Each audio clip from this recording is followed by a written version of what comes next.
welcome back to another episode of the Other Comic Book Show. What's going on, guys? Hello. Hello. Hello. Joined tonight by Red 5 and Fade. What's Infamous up? Fade. You are infamous, dude. Oh, yeah, definitely. Man, I can't believe it's like almost November already. This month is flying by.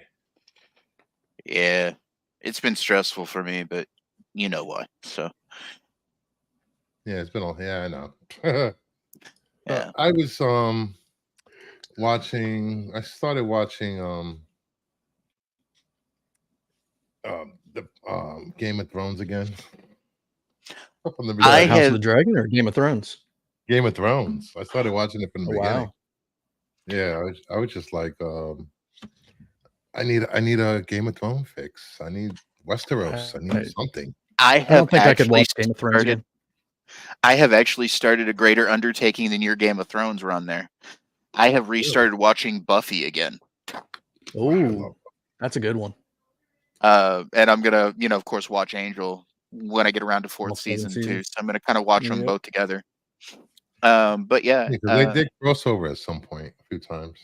yeah, season 4 Couple times, yeah. Buffy and season 1 of Angel start together, and then they just continue on from there. But yeah, I decided it's been half a decade. I should watch them again. That, and of course the other ton of shows that you guys and everyone else has given me to watch, which I throw in there in and out. There's so much content on TV now; it's insane. Oh you yeah, don't know definitely. where to start or what to watch, or even if you start watching something, it might get canceled by the time you get into it.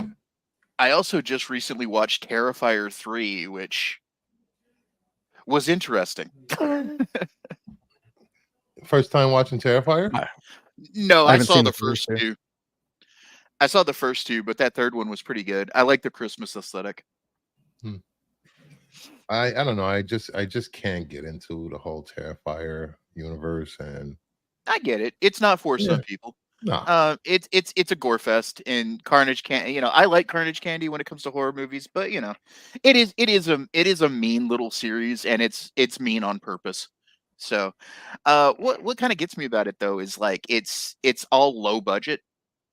Like the second movie, they actually crowdfunded. So, Damien Leone's doing really good for what he's doing for such a low budget. So, yeah, it seems to have taken off as a pop culture phenomenon. There hasn't been a main character in a movie that's pretty much been popular since the days of Jason, Freddy, Michael Myers, especially with a slasher. I mean, what's his name from Scream movies?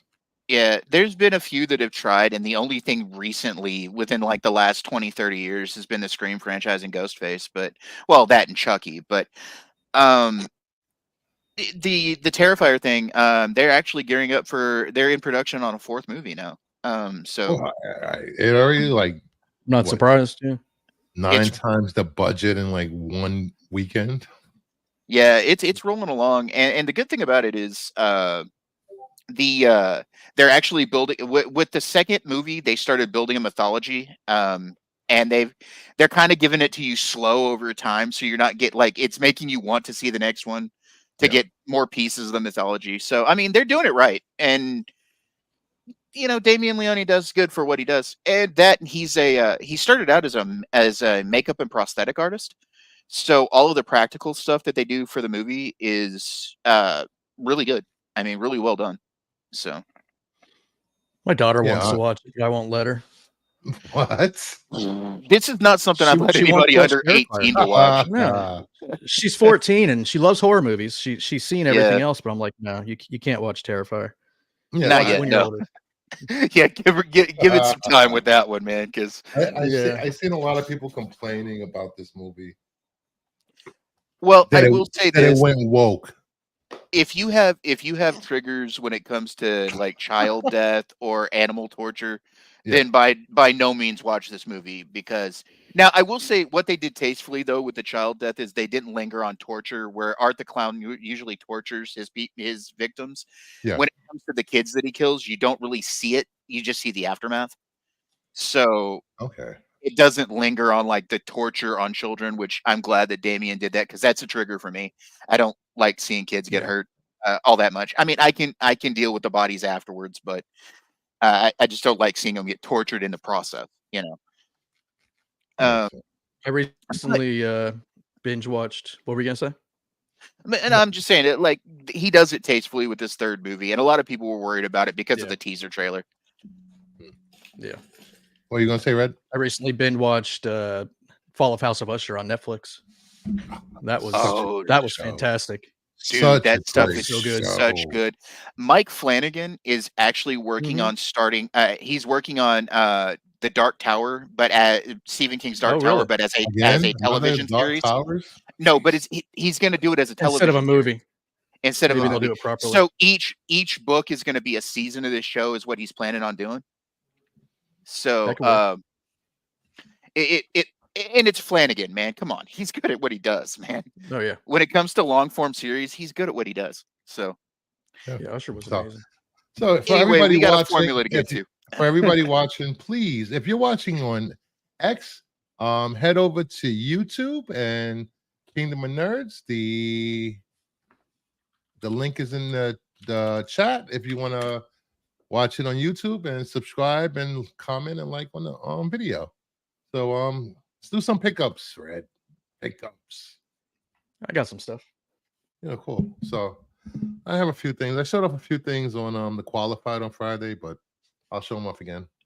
What you got? Green Lantern 26. Let me make sure this green screen is off, because was it Silver Age? Yep. Little Silver Age. Green Lantern 26. I like this. Pretty good condition. Yeah, it's cool. Then, wow, that's a Silver Age book, right? Yep. Brave and the Bold, number 53, the Atom and the Flash. Nice Silver Age. Oh, wow. That's nice too. Yeah, so like yellow covers. Somebody on a Whatnot stream got a comic collection of 150,000 books, and they're gonna run through all the keys, and a lot of them are really in good condition. So there's a ton of DCUs. He just has to get to them. Is it who's the seller? Is it relatively moderately priced?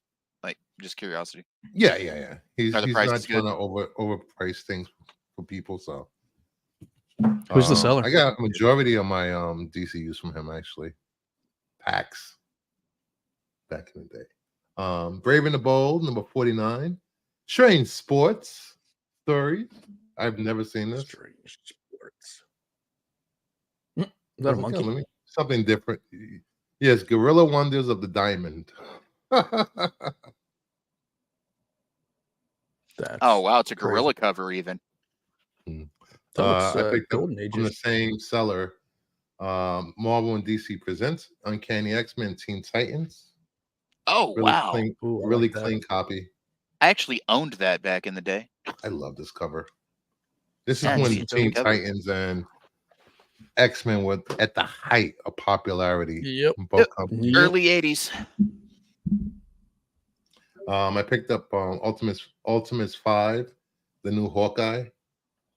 Oh, wow. For the Ultimates universe. Yeah, I've got to start reading the Ultimates, the new Ultimate stuff. Oh, so good, dude. I've only really been reading Spider-Man, but I've got to branch out with the rest of it. Yeah. A little Lantern, the Foil All In. Oh, Lantern All In. Star Sapphire. Never even heard of her. And she's lavender ring. She was on the first cover I showed. Used to be Carol. See, there she goes. That's her. Yeah, it's her right there. That's Star Sapphire. Yeah, it's Carol. It was Carol Fenris for the Carol Ferris for the longest time, but I don't know who it is now. Little Blade red band. Ooh, Nice. Blade. Exceptional X-Men #2, the Dotson. Oh, it's a Doom cover. Yeah, the Doom Wow. cover. Pretty cool.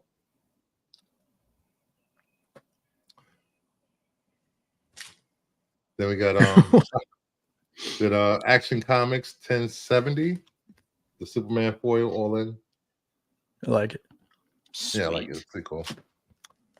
This is Batman and Robin, #14, all in foil cover with Damian. It's cool. Are all the all in covers? Are all the all in books getting foil covers? Yeah. Again, that character spotlight foil. Ah, okay. A little Transformers 13. You Energon. More Energon. That's another series you should read, Thade. I like the Transformers series. I'm not sure about Duke, but that's I'm working on it. You gotta start with Void Rivals, then go to Transformers. Yeah, you gotta read them all. Cobra Commander, then Scarlet. Then all right, guys. Then make me a list of those. Then okay. The Poison Ivy 1 in 25s. You showed that one 2 weeks ago. I like that cover. Yeah, I love this cover. Oh, it's beautiful. The Adam Hughes Wonder Woman from NYCC. Oh wow. That another all in? No, this is a reprint of Wonder Woman 25, 26, I think, maybe 38. 38. Yep, it's a reprint of 38.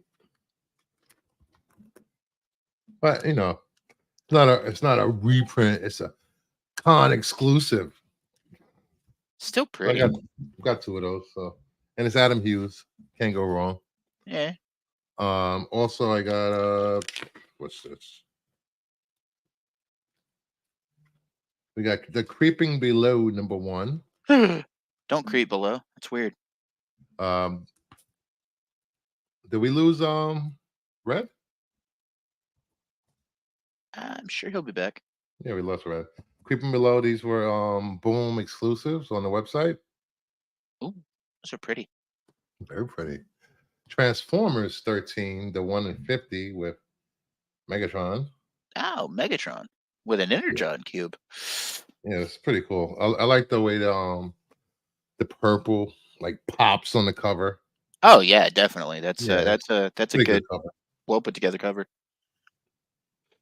Then we have another Action Comics is the 125 Mark Spears. There you go.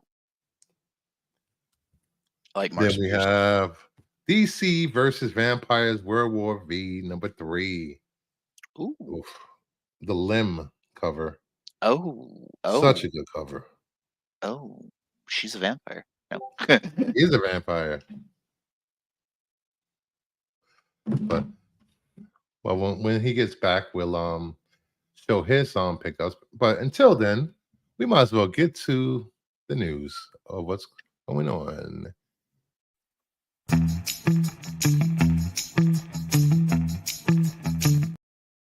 Yay.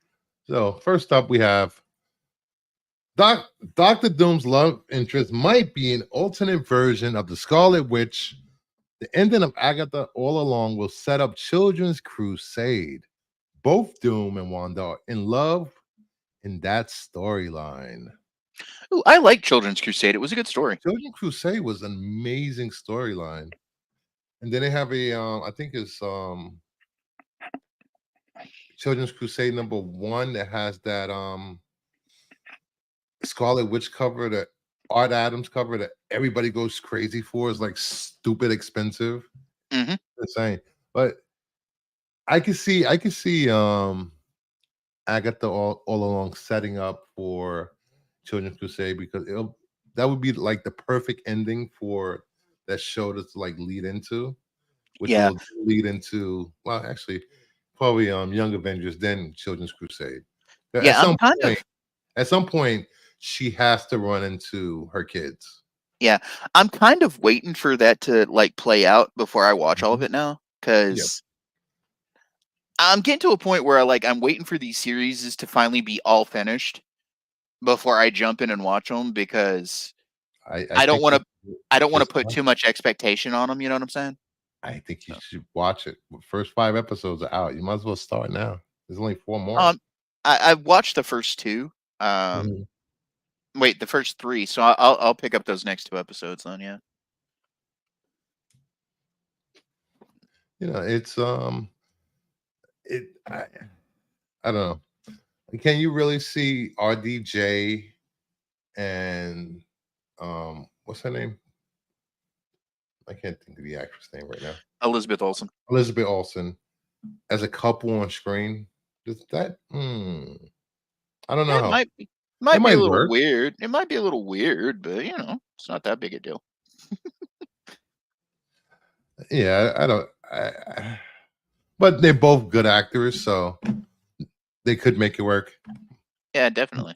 And depending on who's directing the film and who's writing the film, because Marvel hasn't had the best writing in the last couple of years. Yeah, well, it's I think people's expectations of comic book movies and shows are they think they're wanting Oscar award winning writing and acting, but you're not gonna get that in comic book movies. Just saying. Yeah, the Children's Crusade #1, the alternate Jim Cheung cover Hmm. is the Scarlet Witch cover. It's pretty. I was wait, what's the Children's Crusade? Art Adams cover. Let me see if I can find it real quick.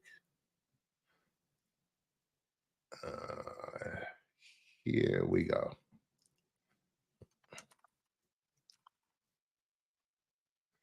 Here we go. That's the Art Adams cover. Oh, that's pretty. The Jim Cheung cover for #1 is also really, really pretty. Yeah, yeah. Welcome back, Red 5. You Hey. hear me? Yeah. Yeah, we hear you. Did you finish your pickups? Yeah, Yeah. you want to do yours? Since we was talking about before you do that, you want to give your thoughts on Doom's love interest being Scarlet Witch, like in the Children's Crusade? Children's Crusade was an amazing run, Mm-hmm. an amazing Yep. read, but I'm not putting any thought into these rumors Yeah.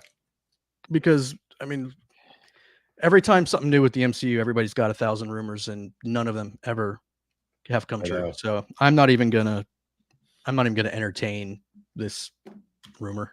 That's kind of how I've been with like a lot of like rumors when it comes to these movies and everything. I mean, it doesn't matter which IP, Marvel, Star Wars, any of them. I just kind of wait, because unless you hear it straight from the source, from Marvel, Lucasfilm, or from the directors or whatever, just kind of play them out for now until what we see. And we're Yep. still talking what, 3 years from now still. Yeah. Yeah, it's gonna be a while. This is Yeah. like Mephisto all over again. That now there's gonna be something new every week for Doom, Yeah. and none of them are gonna come true. So What drives me insane is the RDJ as Doom reveal at SDCC. People got Oh, so mad about that. And I'm just sitting there going, he's a variant, people. Chill the out. he's not a variant. I don't even think they're gonna show his face. I don't think well, I don't know how they're gonna handle that, especially with so many characters knowing him as Tony Stark. Are they just not gonna mention it or keep his helmet on or I mean, if his face isn't disfigured, that's gonna be pretty pointless, pretty stupid. yeah, true. Yeah. Well, his face wasn't disfigured until what, halfway through the first Fantastic Four movie? Or almost over? No, but it was in the comics though. Yeah. Yeah. Sure. It's always been in the comics. Yeah. It's not that bad. Take the mask off. Take the Big mask baby. off. Show us you're ugly. Come on. Go ahead. What do you got? What do you got? I got a couple things. These are some pickups that I've got the last week or so. Got some Club Nephilim, Ooh, Herrera variant. I like I'm that. sure Joe's got a couple of those. Joe's always has. I got the Zatanna Oh, nice. Swaby I didn't get variant. mine yet. Yeah, I like that cover. Got the Frizen. You know, I gotta have a Frizen. Of course. Got a Vecchio. Violent Flowers Vecchio. Vecchio. Void Rivals #1. This is the 10th printing. 10th, yeah, I know. Danny Warren Johnson variant. 10th printing. Jeez. Yep. Ultimates #4. This is the Mobley 125. I got that. Love this cover. Dazzler. This is the Ashley Witter variant. I love this cover so much. I like that cover. And then there's the foil Kara Andrews. Oh wow. Nice spot foil. I actually quite like Dazzler as a character. Yeah, she's always been one of my that Dazzler series from the 80s was fantastic. It's fire. It was great. Yeah. This is the Opena Storm Ooh. variant. It's spot foil. There is Goddess Storm right there. Yep, this is That's my really favorite good. cover from Storm #1. Yeah, that's an awesome cover. Got the Soza Micah. Another Frizen. I love that prison right there. That's a great book. Nubovich. Nubovich has been killing it. Pretty. I have a Nubovich FOC. Yeah. I'll be right back. This is the I forget who the artist is on this, but this is the I Lie Popeye #2, one of the variants. Got the Sonia Mattis, Robin Hood, Mystery. I don't know. Another Frizen. Oh. And then I got a couple of the Mark Spears Monsters. I also picked this up. It's I'm a big Tank Girl fan. So this is the Tank Girl color classics. Wow. Yeah. It's omnibus style. Yeah, it's 3 trades. Oh, Tank Girl. Yeah, this 3 trades. And it also came with some postcards. Oh, that's cool. I like that. Why? There we go. Yeah, it came with some postcard. Whoa. I don't know if we can show that on YouTube, but no, you can't show that. But yeah, those are my pickups. Got Nice. the Tank Girl. Dig in the Waylon Yutani hat, by the way. Oh, yeah. Might as well show my Raz win for the week. Your who? Raz win. Betty Page, Queen of the Nile, #1, 98. Dave Stevens. Dave Stevens. I gotta give I like you. I like you a lot. Yes. Zoom in on Betty Page. There you go. What year did that come out? 99. 99. Okay. There's I think it was 3 issues, 4 issues, something like that. And I think 1, 2, and 3 were Dave Stevens covers. But actually, anybody that won a giveaway last week, I will be mailing your books out Tuesday. I apologize. It's been a long week. Busy Slacker. week. I am a slacker. I still got to thin out that Voltron #1. Of course, when I give away a Voltron #1, news comes out about it. So. Right? Yeah. So. Womp womp. Wonk. So next up, we have Null and Venom will not interact in Venom: The Last Dance. Yes. The character is seen in space sitting on his throne for the majority of the film. If this is true, people are going to be pissed. No, this is how it should be. They need to do a slow build, like how the MCU slowly built didn't- Thanos. That's what they need to do with Null. Yep.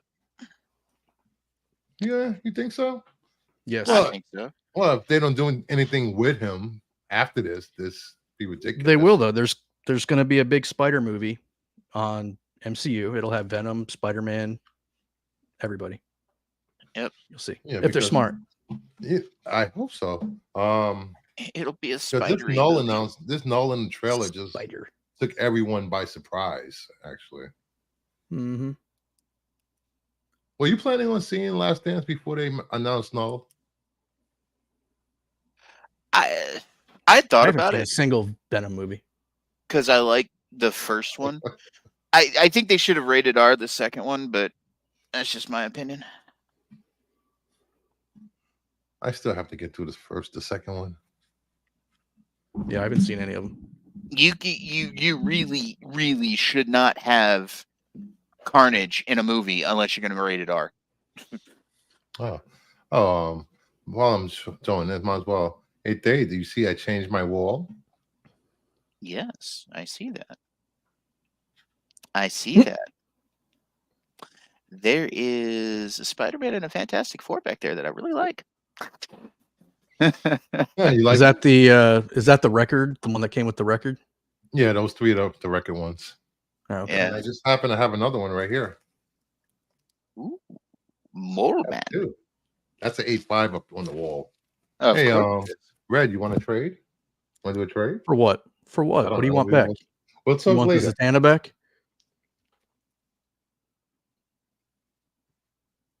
No. Maybe. Hey, we got somebody in the chat. It's Daryl Taylor. Hey, buddy. Only what's for up, 31 Daryl? minutes. Yeah, I'm looking forward to seeing Craven. Craven looks like it's going to slap, but Craven that's because I like violence in movies. Craven has It's always John been Wick one in the of my jungle. favorite villains. It's John Wick in the jungle. I love it. What's up, Max? Hey, Max. You want to come on? Max? What a coinky dink. It's Max. Oh, yeah, it's Max. Yeah. And you see those four up there? Uh-huh. You see what's above it? Poison Ivy? Oh. Roll up.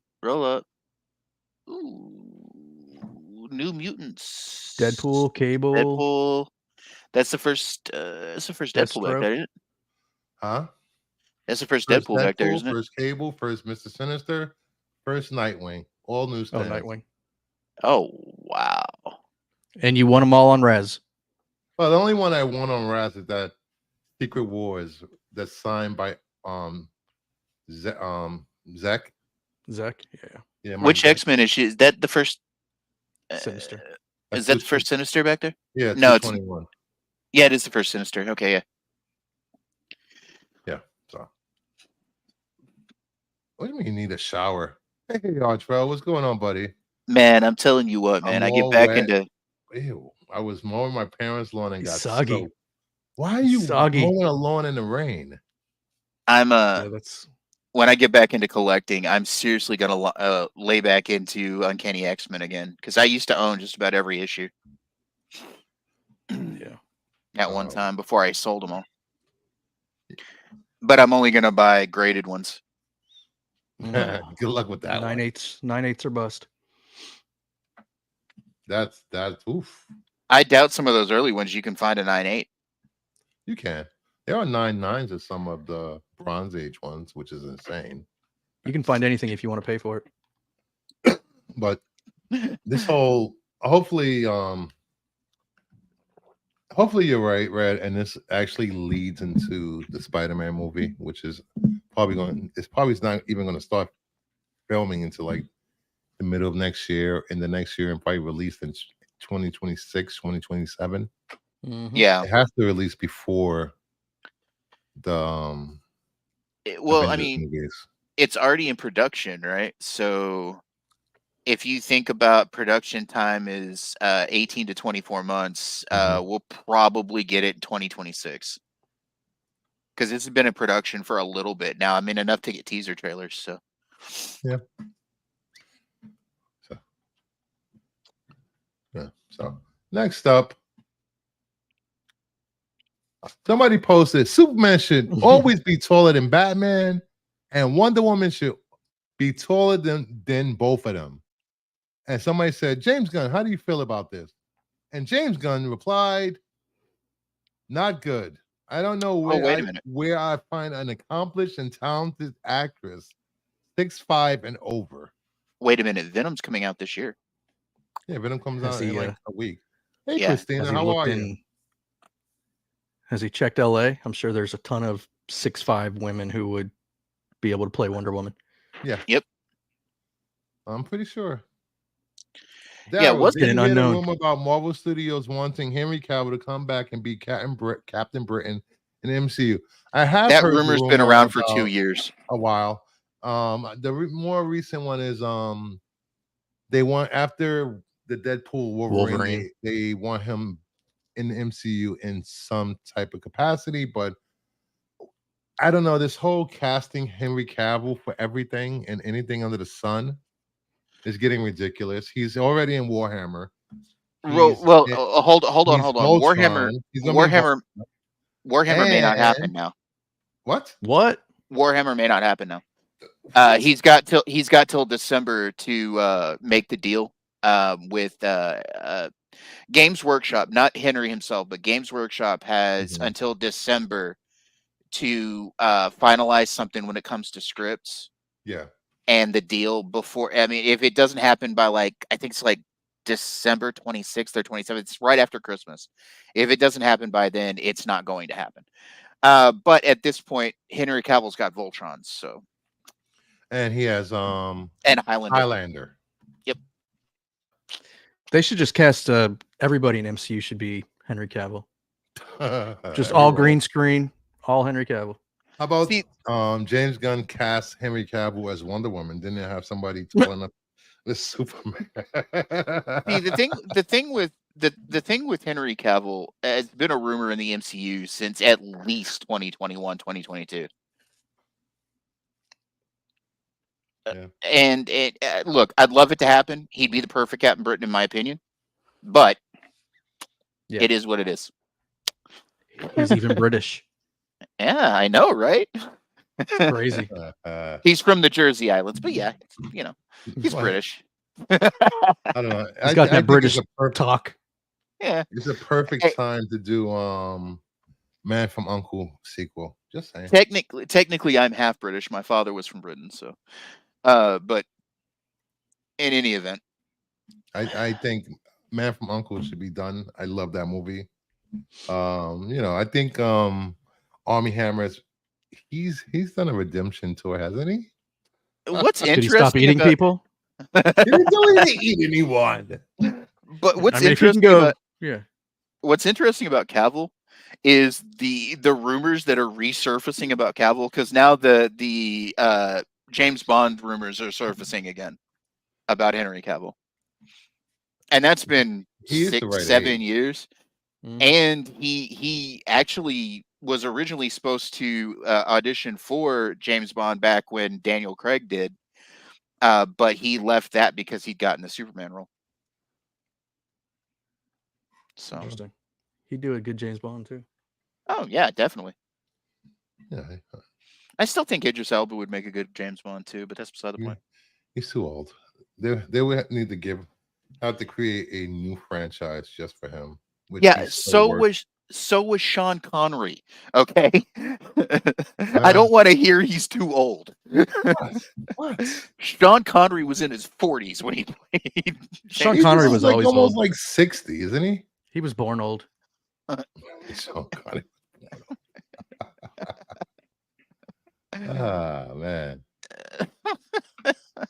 But like Red said, there are plenty of women in Hollywood that are 6'5", walking around. You the could throw a streets. rock and probably hit 5 of them. Yeah. All of them. Great stems, buds, too. Anyway. Because I was doing a little reading up on the different eras of Wonder Woman. In the 40s, she was 5'8". Yeah. Up until then, in the 50s, up until Crisis, she was 5'11". No, 2004. 2004, she was 5'11". And then she's been 6'2" since 2004. Yep. Yeah. And one But thing I also will remember, say, Golden Age Wonder Woman was was a bondage wet dream. But anyway. Did you just say that? I know that was her weakness. Tie her arms with her lasso. Yeah. That's an interesting movie about the guy who created Wonder Woman. I can only imagine what he was into in real life. Well, he was part of a polyamorous relationship. He was a college professor, and yeah. Yeah, I can see it. So, next up, Hugo Weaving said he has zero interest returning as Elrond for the hunt for Golem. I've had enough of Middle Earth. He's tired of walking like everyone else in Middle Earth. Walking and singing songs. Well, the thing that everybody has to know about Hugo Weaving is he never stays with any franchise for too long. Like, he gets burned out easily. He got burned out on the Matrix franchise. He's burned out on Lord of the Rings, and he hasn't done Lord of the Rings in what, 20 years? Yeah. 25 years I don't now? know 20. what Well, it's at least 20 years. he's Nearly on that. 25. Is he on that show, Slow Horses, right? Think so. That series, Slow Horses, I believe. Yeah. What else he's done since? Let me see what he's done since Lord of the Rings. When was Lord of the Rings the last movie? It was in. Oh, he was in The Hobbit, The Battle for Five Armies in 2014. So it's been a decade. He's done Strangerland, Dressmaker, Hacksaw Ridge,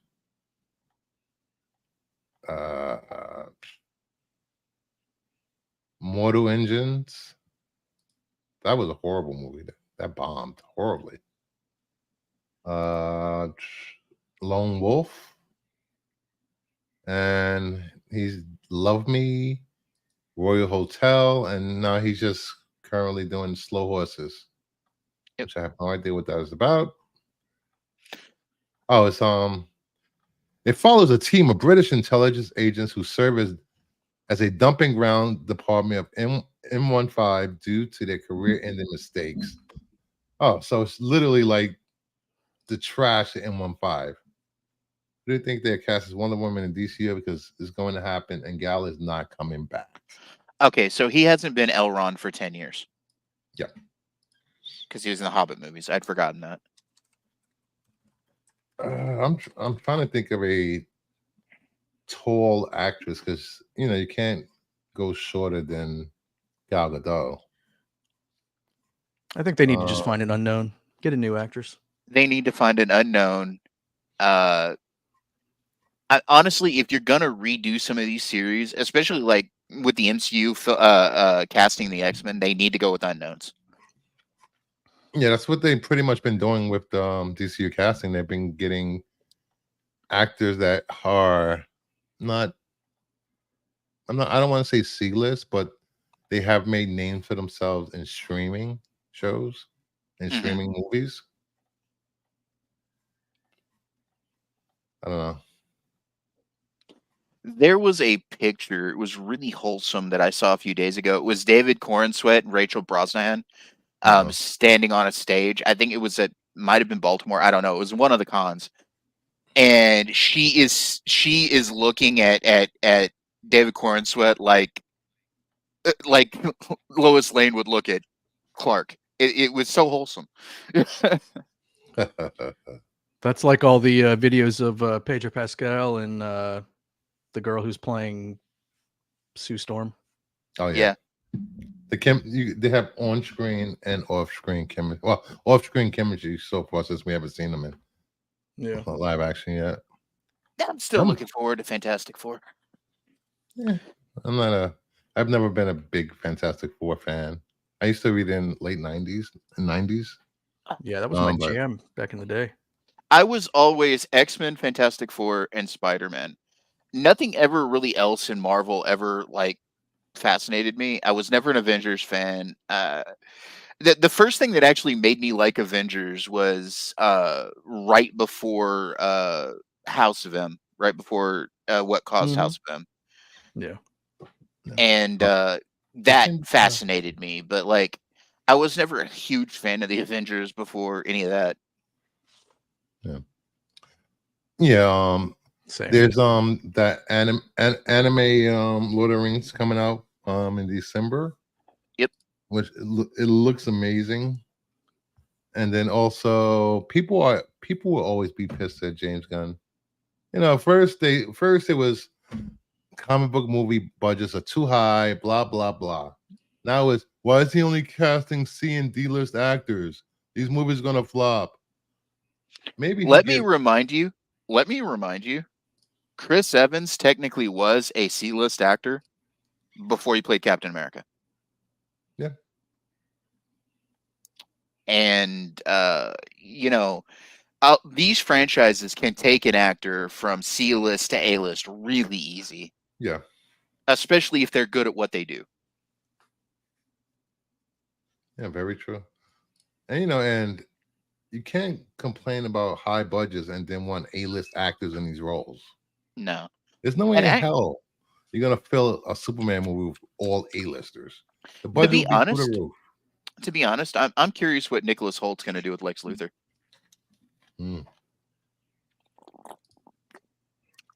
Because he's a really good actor. Testing, he was good enough. He wasn't good enough to get Superman, but he was good enough to get Lex. So, well, he was in a show a while back with one of the Fanning sisters called The Great, which was about Catherine the Great in Russia. He played her husband, and that showed the greatest range of him as an actor I've ever seen. It's done as kind of a dramatic comedy, and he was really good in it. It's called The Great. The Great. Yeah, it's called The Great. It's Nicholas Holt and not Dakota Fanning. It's the other Elle Fanning. It's Elle Fanning. Elle, yeah. And it's about Peter the Great and Catherine the Great. Well, Peter and Catherine the Great of Russia, and he plays her husband Peter. It's really funny. Unfortunately, they canceled the show after 3 seasons, which sucked. The actor who James Gunn cast for Jon Stewart was on freaking Krypton, for God's sake. Yes, he was in Krypton. Yep. And he was just in a recent movie called Rebel Ridge, which was really good. Really good movie. Who are we talking about? Rebel Ridge? The guy who got Aaron Pierre. Aaron Pierre, the guy who just got cast for Jon Stewart. For James Gunn's DC. You see that casting? Oh no. I saw the guy. I mean, I don't know anything about Green Lantern, but I saw the guy from Friday Night Lights. Yeah. And then the other guy. Yeah, he's gonna be Hal Jordan. Yeah, they're gonna be the buddy cops in the show Lanterns. Nice. That's gonna be fun. Oh, that's one of the ones I'm looking forward to. I'm actually looking forward to that show. It's gonna be because I love Green Lantern. So, and it's Damon Lindelof is one of the showrunners. So, this is the actor Aaron Pierre. Yeah. Okay. Yeah, I've seen him. I mean, he looks just like Jon Stewart. He does. And there's been a lot of how can I put it? Controversy. Douchebags talking on the internet. Oh, of course. Why? They have nothing better to do. They're saying he's not dark enough to play Jon Stewart. Too light skin. Jesus. I mean, the pictures I saw of him with the comic, I mean, like it's the same. It's him. So what are they talking about? He was born to play that role.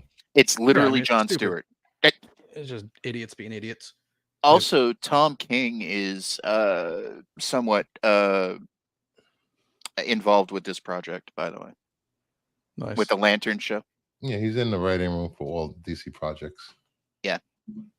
Which, for all the people who complain about Tom King, I think that he's probably one of the best writers they have right now. You know, it's hilarious that people hate Tom King because what he's doing to Wonder Woman. I'm like, what is he doing to Wonder Woman? What's he doing to Wonder Woman? I have no idea. No one can answer that question. Well, here's the thing. What they're mostly complaining about when it comes to the Wonder Woman book is because she's not acting like a. I mean, she's obviously not a Christian. She's a freaking Amazon, for Christ's sake. Yes. And one of the villains in the Wonder Woman book, at least for the first section of it, was a minister type, kind of like Reverend Stryker from the old X-Men comics. Yep.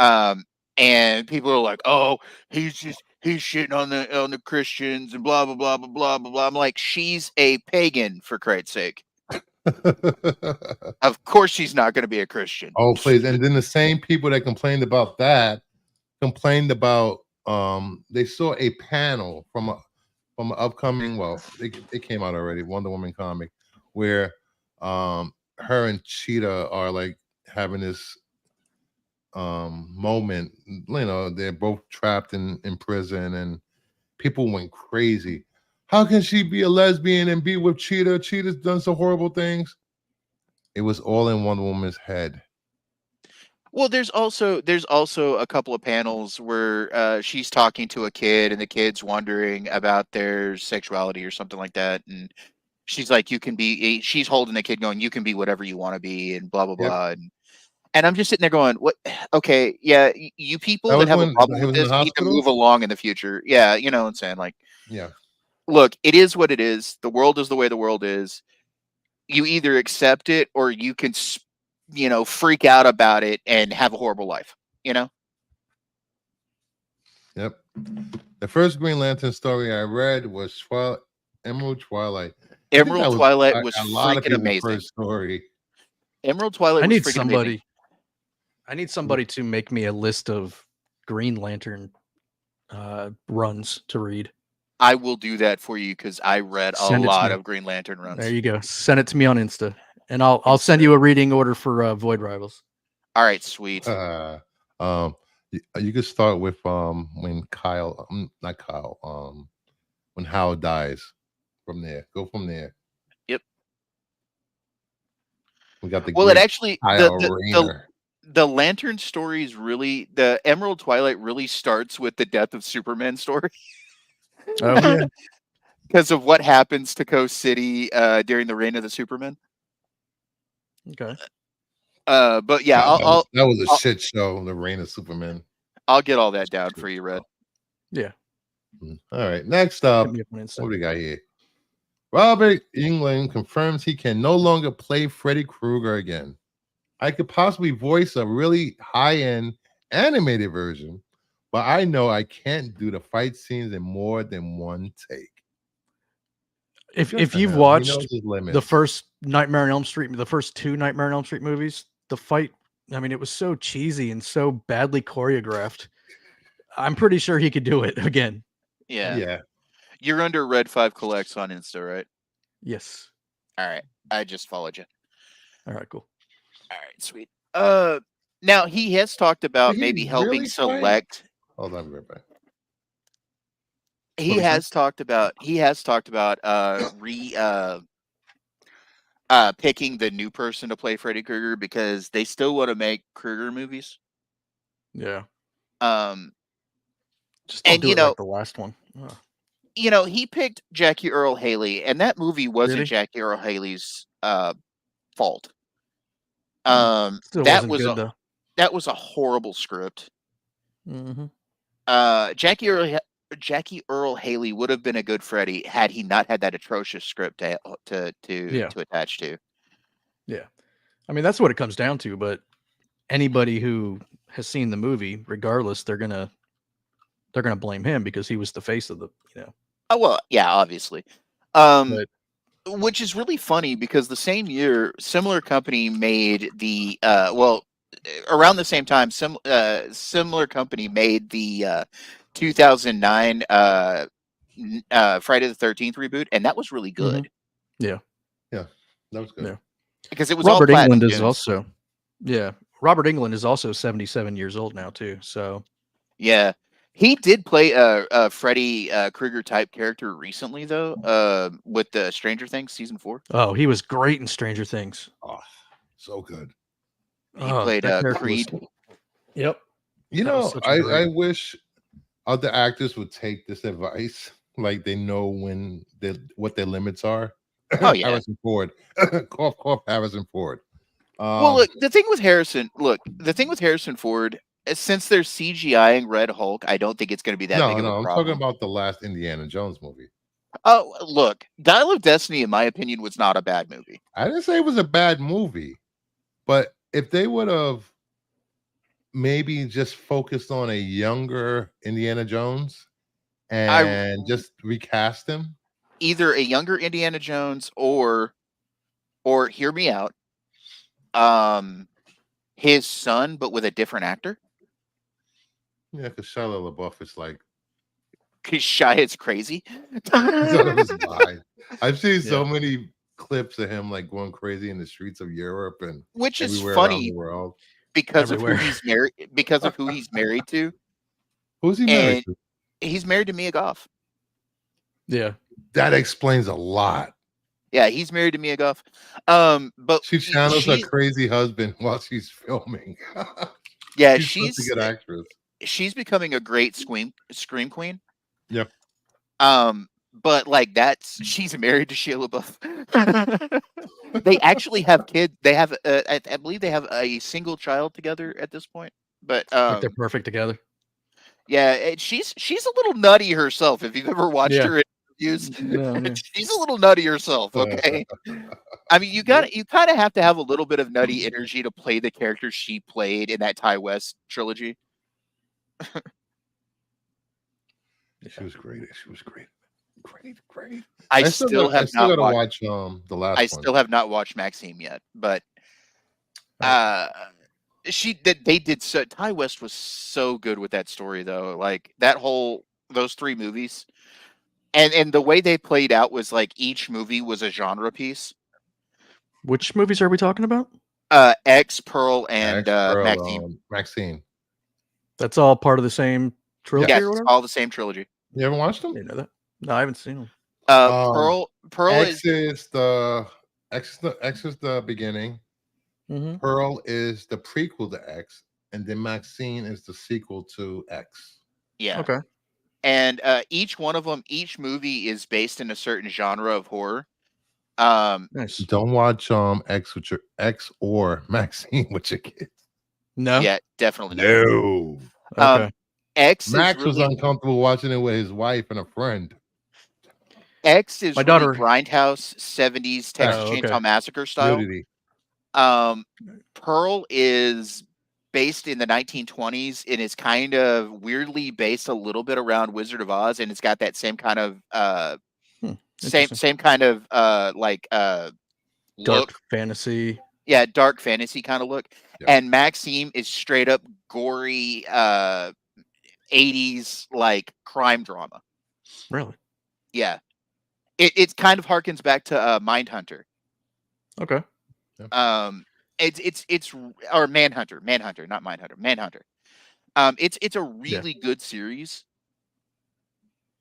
And Ty West, I mean, he came out of nowhere with it. Like he put out the first 2 movies in 1 year. It was in the same calendar year. He filmed them back to back. That was great. Yeah. Yeah, I was gonna say I see X and Pearl came out in 2022. So yeah, he filmed them back to back. Yeah. All right, let's get back on track. Back to Freddy though. Why don't they reboot it with Henry Cavill?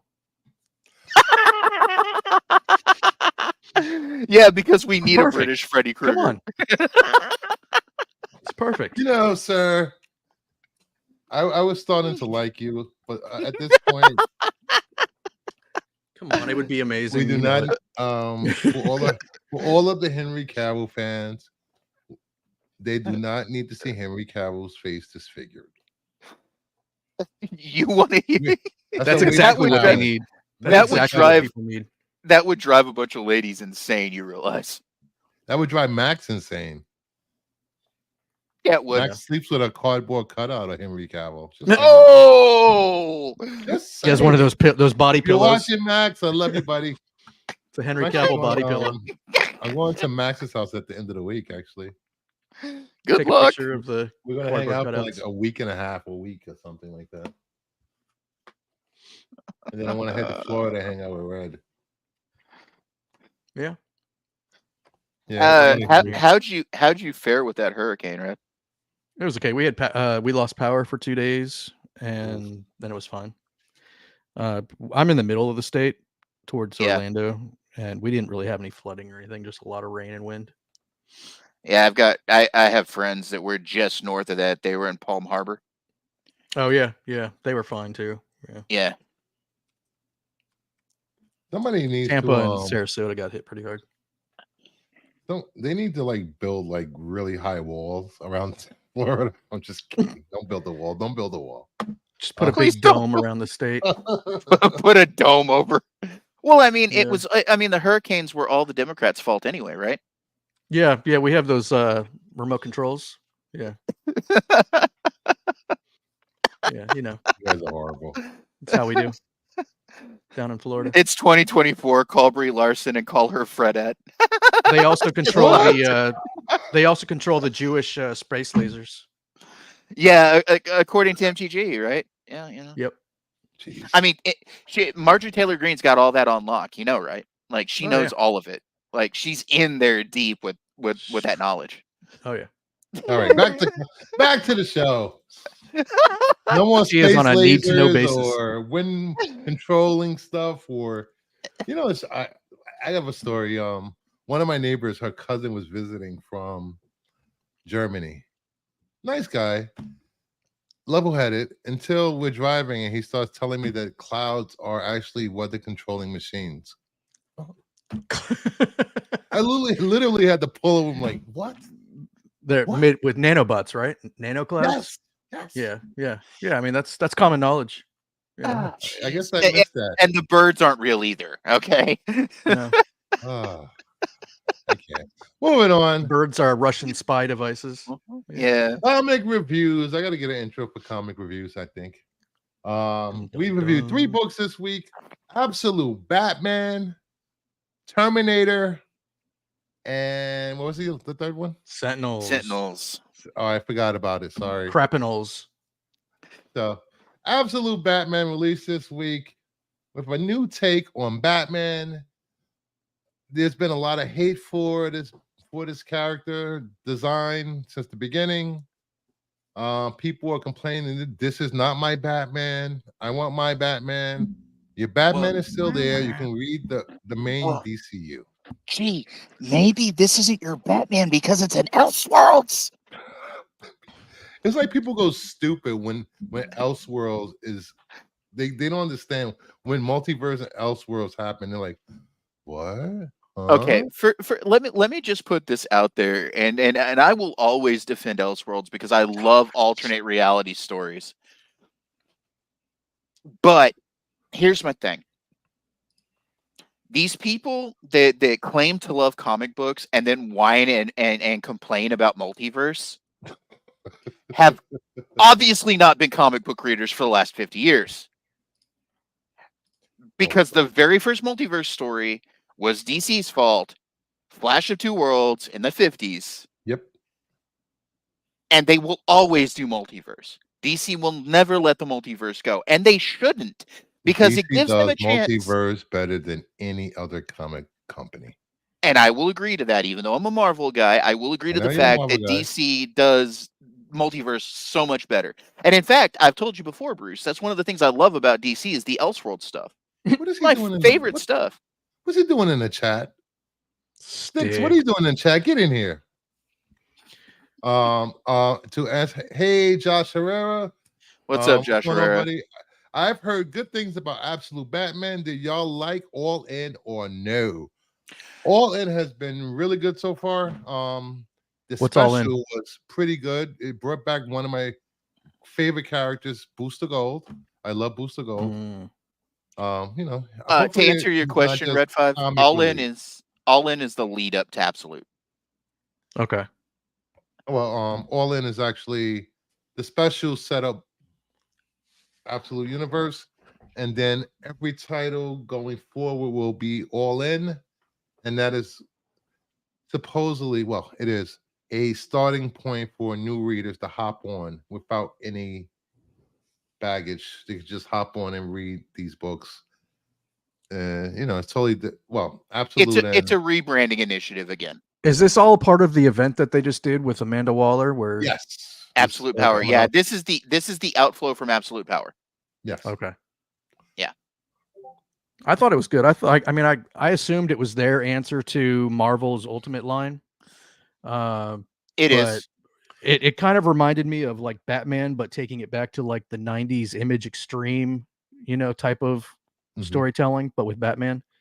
I liked it a lot. I loved Alfred. Alfred was a complete badass. I can't wait till. Oh my god! What's the cool part about Alfred is that's what Alfred. Let me change the slide so people actually see the artwork and what we're talking about. Oh yeah.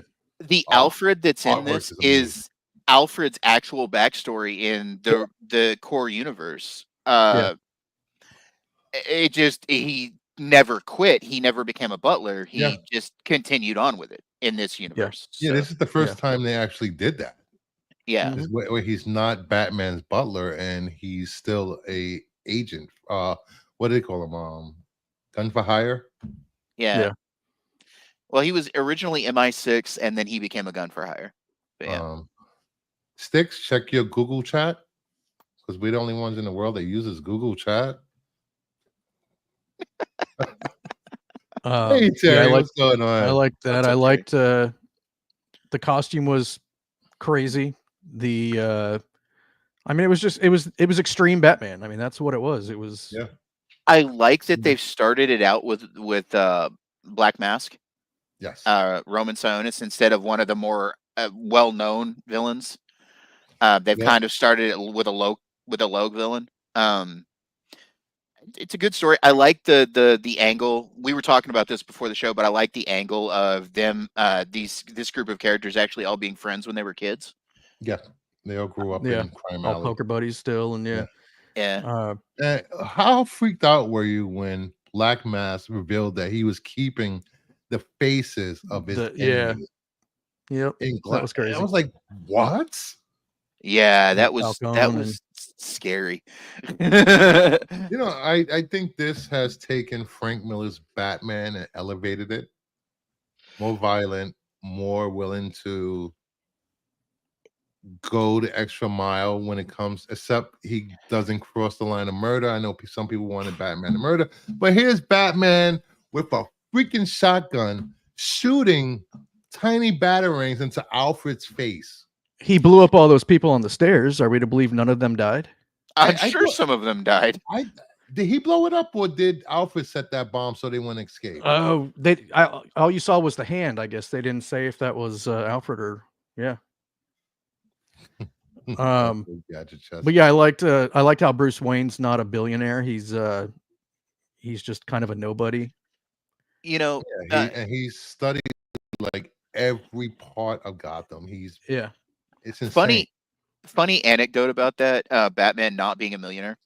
I actually had a fan film idea that I've had it for like 20 years that I was going to try to put together eventually, that actually had Batman not be a rich man either. He's a car mechanic. Yeah. Okay.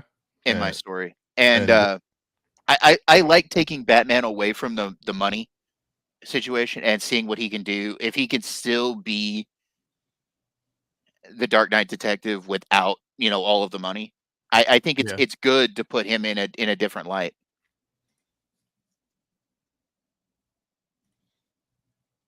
What is he talking about? What commercials? Shouldn't be any commercials. Can you hit the button and turn off stream commercials? I have no idea what you're talking about. Is anybody else getting commercials? I think YouTube. Unless he's joking about us making a Batman commercial. He keeps getting commercials. What the hell, Sticks? You can go into your dashboard, Bruce, and turn off the monetization, because that's why you're getting commercials. But then he won't get all that YouTube money. True.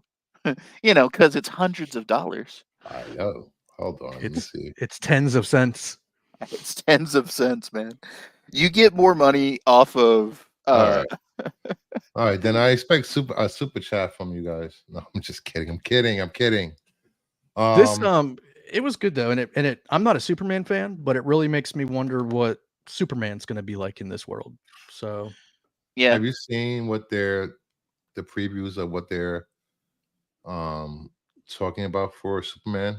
No, I've seen the covers. That's it. His cape is going to be made of material from Krypton. It's like going to be like a dust type nanobot type thing. And of course, Red 5 froze. I think his internet went to crap. Oh, that was another thing I saw people complain about with this Batman book. That Barbara is black. Yeah. Yeah. Yeah, Commissioner Gordon has been black a few times. He's mayor. Right? Yeah. Red's internet took a crap. Red's roboting in and you out. You need to get hardwired. Are you hardwired? No. You need to get hardwired. Yeah. I like it, and this is another thing too I'd like to say about the Batman, this new Batman, is he's a chunky dude, man. He's big. Yeah, he's huge. See what he did to that sandbag? Yeah. He annihilated it. And even though I am looking forward to this very much, dude. Oh, one more thing. When Alfred was following him and Alfred thought he had the drop on him, and he fucks Alfred up and goes, "You're not the only one that's been watching or following," and that can follow. He drops the gun by it. Like, he's been watching him since he got into the city, which is insane. Mm-hmm. And to answer your question, Red, that was Alfred that blew up the people on the stairs. Okay. That's what I thought, because I was watching another show this week. I'm not gonna say the show's name. Tack. And I told them it was Alfred. They was like, no, Batman. I'm like, no, Batman. It was Alfred. I was right. Just saying, I'm always right. Sometimes. Well, maybe sometimes. Yeah, I'm right. Like 50, I'm more right than Dom. So. Oh. So I recommend picking up this book if you haven't read this. If you're looking for a different take on Batman that they haven't done, which he's not rich. He's a blue collar worker. His mother's alive. Spoiler. Yeah, working for the city. Yeah. And Daryl mentioned it earlier in the chat. The Joker he has the life that Bruce Wayne had. Which they're kind of going off. I can't remember what storyline it was, but where Joker got his money out from under him. Oh, that was Joker War. Yeah, the Joker War. When Batman had to slum it in a 3-story brownstone. Bastard. You know how much brownstones cost in New York? Millions. Mm-hmm. Yeah. So, what do you guys think? What would you guys would you guys recommend this to everyone, or? Oh yeah, definitely. I think this one's gearing up to be a good story. Mm-hmm. And to see Batman in a different light, I want to see how his future interactions with Alfred are going to be, and whether they actually ever team up or whatever. I also want to see, like I said, more with his childhood friends. I want to see where they go, because a lot of them become villains, and because a lot of them were villains in the core universe. So I definitely recommend this one. Yeah, most assuredly. Maybe they'll become hero. Maybe they'll become villains. I'd like to see Catwoman start out as a hero. Yeah, that'd be great. Well, we don't even know if she's going to be Catwoman. Yeah. I will say this though: his childhood friends are villains, because obviously, what's his name in the first I forgot his name. He's not Croc. He's not Killer Croc yet. No, and he's walking around with an alligator in his hand. Yeah. But like also in Florida. I want to point out he could be Florida man. Anyway, I want to point out look at this new villain. Even though Batman doesn't kill, he still wrecks house. And I like that. Hey, what's up, Sticks? What's up, buddy? What's up, guys? Did you read Ultimate? Did you read Absolute Batman? I have not had a chance to. I did pick it up though, but I will read it.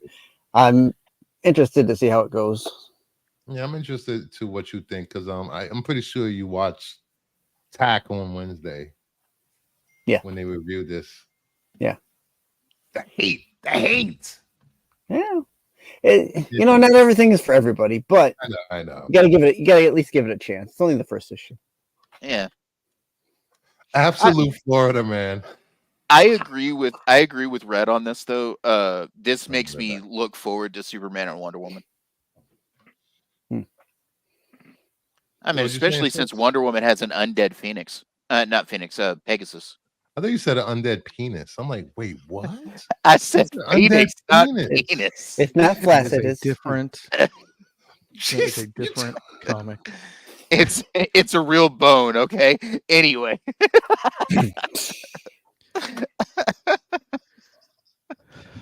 So what have you been up to, Stick? Skeletal. I've been having a busy weekend this weekend. Family in town from college. So we've been busy. We'll be busy the next couple of days. That's always a plus. Yeah. I love your pops up there, by the way, Sticks. Oh, thank you.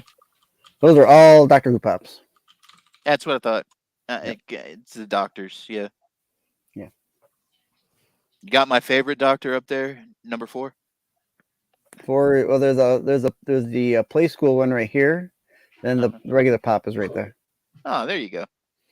Then I got 13 and a couple other different ones. There's another 4 right there. Is that 4? Hold on. Oh, that's Tenet. That one's Tenet. Hold on. That's a play school 4, Tenet, Capaldi, 13. What's this one? That's 9, and then over here is 4, and then the Pating. Yeah. Nice.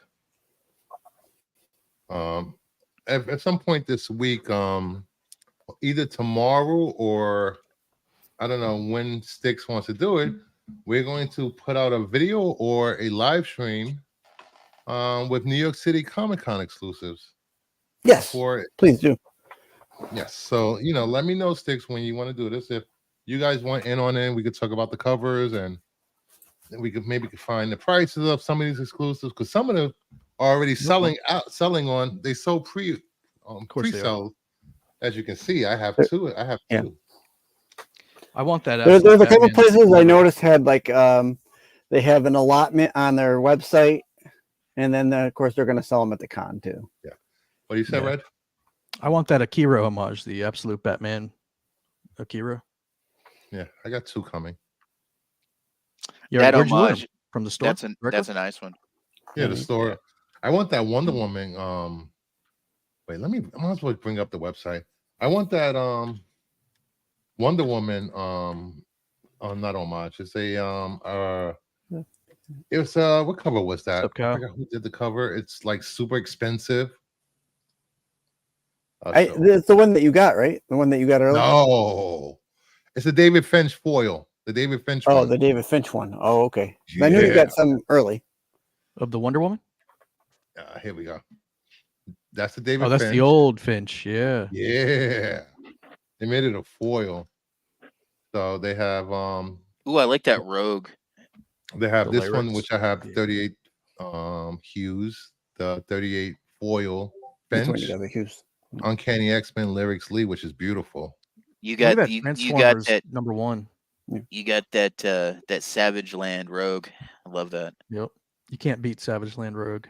Then we have Transformers 40th anniversary. There's a Virgin foil. Oh, that's cool. Dom is going for that one. Back when I was in high school. Non-foil? Huh? They have a regular facsimile, yeah. Okay. And then I don't know if they have a Virgin. 671. Then this Biggie Smalls tribute, which meh. Yeah, the Martin Zavalia. The Martin Zavalia one? No, that's not the Zavalia. The one guy I know, Martin Zavalia, he's got a couple of variants through Spectra Comics. There's the Akira one there, the Batman. Yeah, that is a sick cover. Yeah, and I really like that Mechagodzilla sketch variant by Daniel. Yeah, there's like it's actually pretty good. There's like we'll go over it. We'll go over these the trees. What was that? There's like 8 covers for Beneath the Trees. Oh yeah. They coming out with a Ash Can or something, a new series. Yeah. There's like a ton of different variants. There's a bunch of stuff. Interesting. I think it's a one shot. Interesting anecdote. The Savage Land Rogue. Back when I was in high school in the early 90s, my mom, who was a really good artist before she passed away, drew me Savage Land Rogue and painted it watercolors for me. Oh, nice. That's pretty this cool. was the bundle to get. It was $300 for the bundle, all 10 covers. So that's not bad though. I mean, that's $30 a cover. $30 a cover. You're paying more than that for some of them 1-in-100s. That's true. What? I don't buy 1-in-100s. That Gun Honey covers. Not This every Gun time. Honey collision is great. I don't know. So these are some of the covers. There's gonna be a million exclusives at NYCC. Oh, I'm sure. I'm sure. You know. There's next a cool book. Vampirella cover that has "I Love New York" on her shirt. Oh, really? Yeah. Yeah. God damn it! Now I want to go to New York. Will Jack. Will Jack. Why aren't he you was going? so I mean, hot you're like 20 minutes away. What are you talking about? 20 minutes. 20 away? minutes. I'm like 4.5 Oh, hours away. Oh my god! If I leave early, I can get there in 3.5 hours. 3 hours and How big 40 is that minutes. state? But if I leave during anything after 10 a.m., 4.5, 5 hours. Yeah, forget it. You might as well just stay home. Yeah. I'm leaving at 6 a.m. on Saturday. Nice. So you'll get there like 10:30. I'm shooting for 10:30. Yeah. So, all right. Next book, Sentinels #1. This is part of the new X-Men initiative that happened after the fall of Krakoa. This book did not need to be made, but Nope. I'm pretty sure there's someone out there that appreciates Sentinels. One person. I like the art. Look, the art's good. I'm even fascinated with the way they're enhancing these Sentinel people. Taking people that were wounded or because they're taking what seems like wounded vets and everything like that, adding nanos, and it has something to do with the way your emotions track as to whether you graft into being a full cyborg or whatever. That's an interesting concept, and I love that Omega Red was in it because I love Omega Red. That's an old concept. Yeah, yeah, it's an old concept. I was surprised to see Omega Red pop up. I was like, what's he doing here? I like Omega Red in this. It was good. But like you said at the top of this review, we don't need this book. No, and it wasn't that great. It had some good parts to it, but it wasn't like, oh, I got to read issue 2. You know? Yeah. And to tell you the truth, I like a couple of these reboots to X-Men, but a lot of these books are just making me want Krakoa back. No. Krakoa was amazing. No. I agree, Red. Krakoa was great. It all fell apart, to trash in the last 2 months. The writing got so horrible, but before that, it was amazing. Come on, X-Men versus Avengers versus Eternals. That was such a bad crossover event. Yeah, it wasn't the best. Wasn't Omega Red a good guy though at the end of Krakoa? So what happened here? Well, he actually says something about it. He mentioned something about it in the book. He says, after what Charlie promised me or something of that nature, I think it's like on this panel or he says something about Charles and it mentions what Charles promised him or Charles's dream or something like that. Yeah. And, Omega Red's like, taken out from underneath him. Well, yeah. If you think about the whole Krakoa run, Xavier pretty much made it seem like this would never end. You get everything you want. You'll never want, hate, or desire anything else. But it fell apart because, like everything else, people get jealous and they want what they had. And in this case, some of the mutants thought they were gods at some point. So just saying. In this case, it was more the humans than Orcus that was the problem. Like, Krakoa could have still continued and been left alone if Orcus hadn't become an issue. Again, it falls back on the humans are a problem. Yeah. I love when Krakoa started and somebody on Twitter argued with me. Oh, it's just turned the X-Men into an ethno state. Oh, whatever. Like, did you have that same energy for Genosha a decade before? Like, or Asteroid M a decade before that, or Utopia, or I mean, any of that. That was Was that when they were in California, in San Diego? On the island. Yeah, the island outside of San Diego. Yeah, that was horrible. They brought Asteroid M down and made an island out of it. Yeah, they turned it into Utopia. Yeah. I don't know. Some of the creative decisions with the X-Men for the last 20 years haven't been good.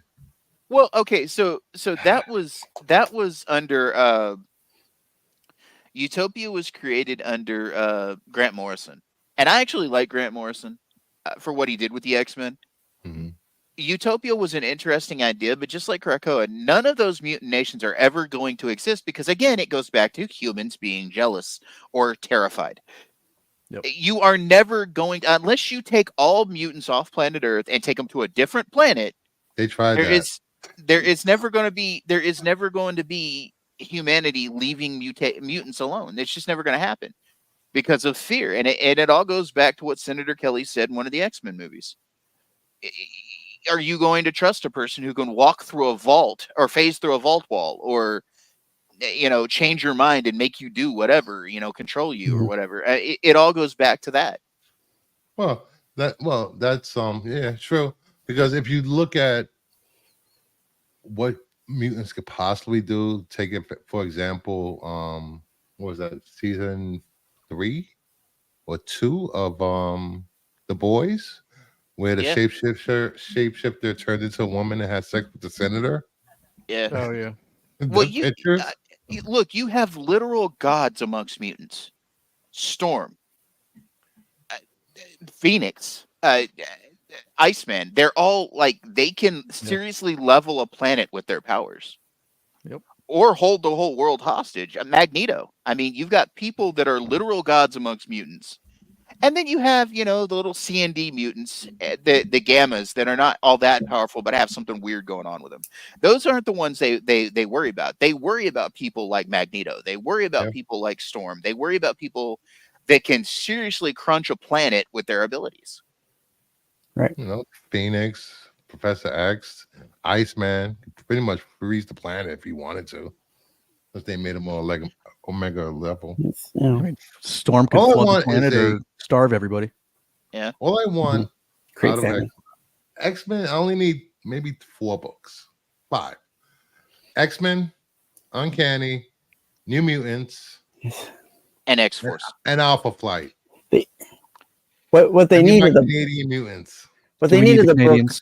What they needed the book that you can revolve the characters through and not have to worry about having this set of mutants doing one thing and that set of mutants doing another thing. And if you can come up with a way to keep revolving the characters in and out without having to keep them all in one. They need to do like X-Men Unlimited, 15 books. X-Men Unlimited, and then every month they could do it bi-monthly, and then that can be all the random mutants that aren't in an X title that they can continue doing stories with. Just take some of those lower levels and make them like an which is kind of what they did in the 90s. They had X-Force, X-Factor, both teams of X-Men and Uncanny X-Men. And then you had the X-Men Unlimited book.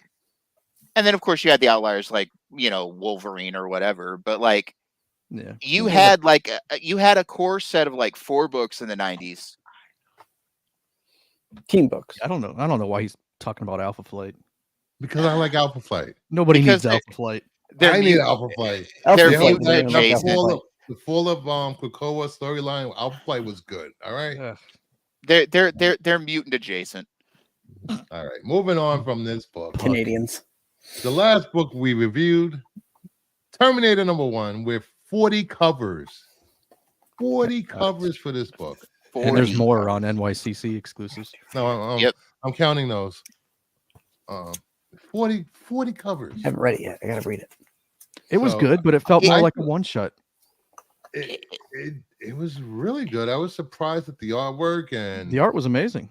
I want to know what these people's story was and why. Yeah. You only get a fragment of their story, but why are the Terminators hunting them? That's what I want to know. And that's what a good, I'm going to say, as a person who's read comics for 40 years, and I'm sure the guys on the panel, have read probably as long or longer than me. You want the first issue. you want the first issue of a book to drag you in like this, because now I want to continue with this story. Mm-hmm. I have questions. Yeah. It's funny. The writer for this I believe it's the same writer for Thundercats. And Thundercats is horrible. Yeah, but well, okay, so that goes back to different writers writing different things. Thundercats, he may not have a niche for. This, he did good. Writers have a certain thing that they write well as it is when it comes to comic books. Yeah. Oh, and a little context for Terminator. I believe Terminators are going. They're sending Terminators throughout time to kill resistance fighters, their family and friends throughout parents time. and their offspring. Yes. Possible offspring. See, and I read this and I felt the complete opposite of Thade. I liked it. I'm a huge Terminator fan. I liked it. It was a good story, but nothing about this book makes me say I have to get issue 2. It was good, but it just felt like a one-off, like a one-shot. Yeah. And that's that. I'll probably read issue 2, but if I don't, no big deal. Unlike Absolute Batman, it left you wanting more. You want that second issue. Mm-hmm. This was a good story. It did feel self-contained. I don't hate that though. Yeah, it was good. The art was fantastic. I think you said it though. It's a setup for what maybe to come, and it doesn't have to bleed into the next issue. There was a little epilogue at the end that had a story that was left, with a backup. Yeah, but I'll keep reading it. Yeah, give it a chance. I give it a few issues. That's what I did with Thundercats. I gave it 2, maybe 3 issues. Yeah. So far, the only good ones have been Gatchaman. What's the other one? That's great. Space Ghost, been really good. Space Ghost, yeah. Johnny Quest, I don't know. I guess I have to watch it in animation. Reading Johnny Quest, meh. Now, did you watch the Terminator show on Netflix? I started it. I haven't finished it. See, now that I thought was fantastic. I gotta watch that. Then I gotta watch Tomb Raider anime. I keep forgetting about that one. Yeah, me too. Tomb Raider. Yeah. That Terminator anime is really good. Oh, it was so good. Yeah. So, I would recommend this for any Terminator fan or anyone that's looking for something other than a superhero book or the latest run of horror books that have been coming out from independent publishers. If you want some sci-fi nostalgia, this is the book for you. One more thing I do want to say about this, Bruce. What I like is this shows with the old couple, it shows that they survived the Judgment Day. They survived the nukings in the faraway places. And that's honestly what would happen in a worldwide nuking fest like that. It wouldn't kill all of humanity. You'd be able to survive in the faraway places the environment may not be so great in certain places, but yeah. I mean, they're going to hit the heavily populated areas. If there's a nuclear fallout, we're going. Me and Sticks are going.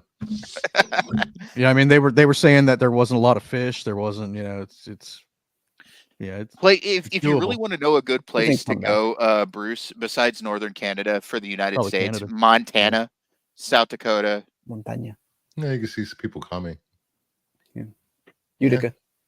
Yeah, I'm screwed where I'm at because I've got St. Louis just 40 minutes away. I'm done, man. I got elimination. Me and Sticks will be heading to Tyson's house if there's a fallout. Way out in the boonies.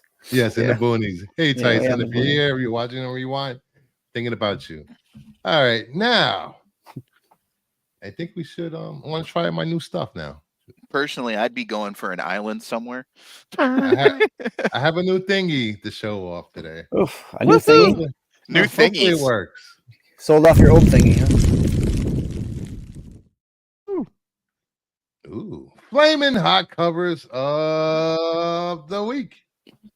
These are books that are coming out this week. You may not think it's hot, but I thought they were hot. Woot. So we'll start with number 10. 9 Lives of Salem, number 1, the hack variant. Yeah, they got a book out for Salem the cat. Yeah, I like these. I love these Archie horror. Before they turn into a cat, so I love these Archie horror comics. They're pretty cool. And I love these pulp homage covers they do. Make them look old, worn out. Yeah. That's funny. I like it. Looks interesting. I like the cover. I like the I like the the morphing between the three. So Eretta, can you handle the chat, please, while I handle these? Do what? Huh? If you can handle the chat while I do this whole performance piece I'm doing now. Presentation. Thank you. So, one man drama piece. I like this. It's different for a Archie book, so I like it. So it's cool. At number 9, we have Nightwing 118, the Scott variant. Those are Night Cheeks. Those are Bloodhaven cheeks. Whatever. I think this is the best one that Scott did so far. This and the Poison Ivy one. Yeah. I've said it before and I'll say it again. That's a lot of dicks on that cover. A lot of dicks. Definitely a lot of dicks. Jeez. Some older dicks, I think somebody should take Dom's picture and put them all over on all the dicks and then change it to that's the offset the dicks. Yeah, we had to have some balance to the force. Yeah, there some balance to the force. Yes.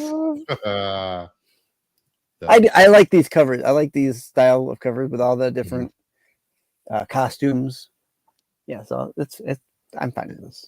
God, the disco variant back there with the deep V. Yeah. God. Yeah.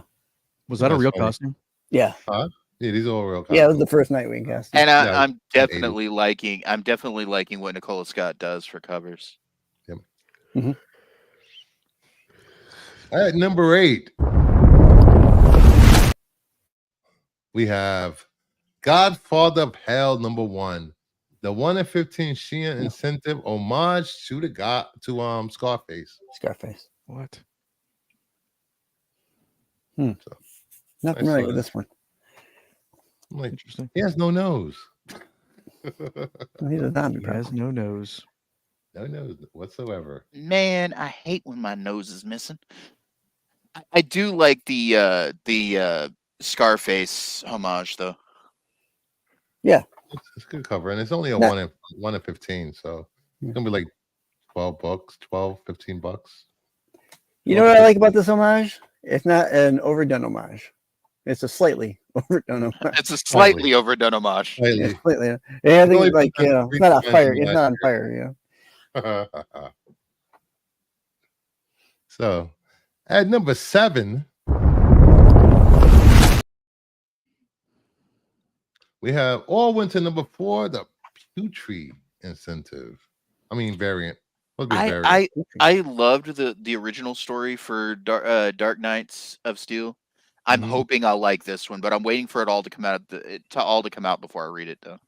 I like they have the world is like white and gray, and then certain characters come in as color and blood is color. It's really good the way the art is done to reflect the story. Oh, whoa. That Godfather of Hell story, I like some of the covers. They've got homages to different movies. Yeah. Anyway. So what is it that when the character comes in, it's got a different palette for the character? Yes. Okay. Some characters will be gray and white, and they'll be fully colored. And that last scene in Love and Thunder when everything was black and white except for the weapons and yes. Do you remember that? Yeah, that was pretty sweet. Yeah. So, at number 6, Wolverine number 2, the 1 in 25 Lozano incentive. This is just crazy. That's cool. Ooh, I like that. From the ashes.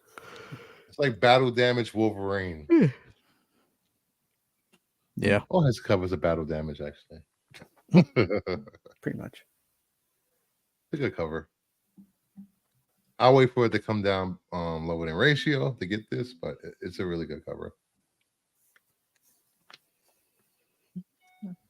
Even though I just realized it looks like he only has one leg. Those legs back You there. can see it in the back. Yeah, it's back It's there. covered by the flame. Yeah. Blame my producer for this. Yeah. Yeah, Producer. The flame's cool. Well, I like the flames. At number 5, we got Moon Knight Fist of Khonshu, number 1, the 1 in 25 Aka incentive. I love how the cape Khonshu. is Khonshu. That's sweet. Yeah, that's pretty cool. This is a really nice cover. All he needs is a gargoyle. Yep. To sit on a gargoyle. Yeah. Yes. To brood You know, on. I gotta wonder about superheroes that sit on gargoyles though, because gargoyles are usually bumpy and have horns. What superheroes do behind their closed doors and at the cover of night is their business. Great. What happens in Gotham? I mean, anybody who says they wouldn't sit on a gargoyle if they had the opportunity is full of shit. I wouldn't do it.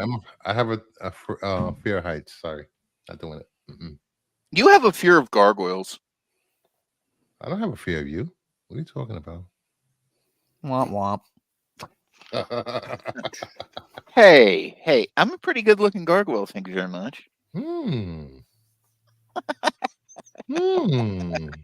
want to have what you're having. At number 4, we have Mystique number 1, the 1 in 100 best incentive. There is a trade dress to this. If you want the trade dress and you don't want to pay the exorbitant amount that they're going to charge for this, That's an interesting way. I like that. It's weird. It's very beshy. It's very besh. I like the way her bottom is like coming apart as she's like transforming. Maybe that was the idea of this photo. Yeah. Oh, she's mid-transformation? Yeah. Yeah. Or she's transformed to so many people over her lifetime, she's losing herself. Yeah, that could be true. Interpretations of this cover. I like it. Or Besh was just on drugs. or she's just doing dope. That happens too. Yeah. You guys are horrible. Don't do drugs, kids. I'm trying to provide an insightful interpretation of the cover. And here I am surrounded by Neanderthals dragging their knuckles around the floors over here. Hey, I thought we just established I'm a gargoyle. I don't knuckle drag. At number 3, we have Team Darkstalkers number 1, the 1 in 5 Rodriguez incentive. Wow, talk about bringing back old IP. No Morgan covers. No Morgan. Yeah, really, no Morgan. Morgan. Yeah. Team Dark Stars. Hey, Mama Bear. Darkstalkers. Hi, Mama Bear. What's up, Mama Bear? Thank you. Hey, Zombie. Oh, hey, Zombie. What's going on, buddy? Congrats on your win. What did you win? What? You win. I don't remember. I really won something. Well, you won something. Congratulations, Prophet. You won something. This is a good cover. Who's it? The Rodriguez? No, Zombie Prophet actually won my Amazing Spider-Man 238 signed by JR. No, okay. But there is a cover that has some There's a 9-2. There's an alternate cover to this that has some Street Fighter characters on it though. Weird. Well, Chun-Li, E Honda. Well, they have the whole Dalsim Capcom Versus collection coming out soon. Yeah, the Marvel versus Capcom variants. Yeah. I think Darkstalkers is included in that collection. I think it is. Yep. And then you have. Let's see. Looks like there's a Gate cover. If I'm looking at this right. People. Like the two covers that go together. Connecting Covers. All right. Oh, there's Morgan. She's on one of the covers. Oh, Morgan? Mm-hmm. Have to look at that. At number 2, we have Venomous. Number 3, Venom War, Venomous. Number 3, the Lyrics Lee variant. This is the A cover. Oh, Black Widow with a symbiote. Interesting. Yeah. She's had one for. Is she losing her symbiote? What's going on here? I don't know. I'm not reading Venom I War. can't imagine they were ever going to keep her with it. Yeah, there's no way. Just like they didn't keep what was it? Echo with the Phoenix Force. I know, right? And she deserved it. Yeah. We are getting a Jeff the Landshark with a symbiote though. So yes. Jeff the Landshark with a symbiote? That's awesome. Yeah, I'm looking forward to that. Yep. You know, hopefully somebody had the Did you know that they're going to have wisdom to put that on a list somewhere? They're going to have Jeff the Landshark in Marvel Rivals when it comes out. Yeah. As a playable character. He's popular. Character. Yeah, I don't see why they wouldn't. Actually, never mind. I had to crack his first appearance and try to get a 9.8. It's a 9.6. Yeah, she's been Venomized for a while now. It's been a year. I think it's been a year or so. Yeah. I have been away from comics for too long. And the number 1 book of the week.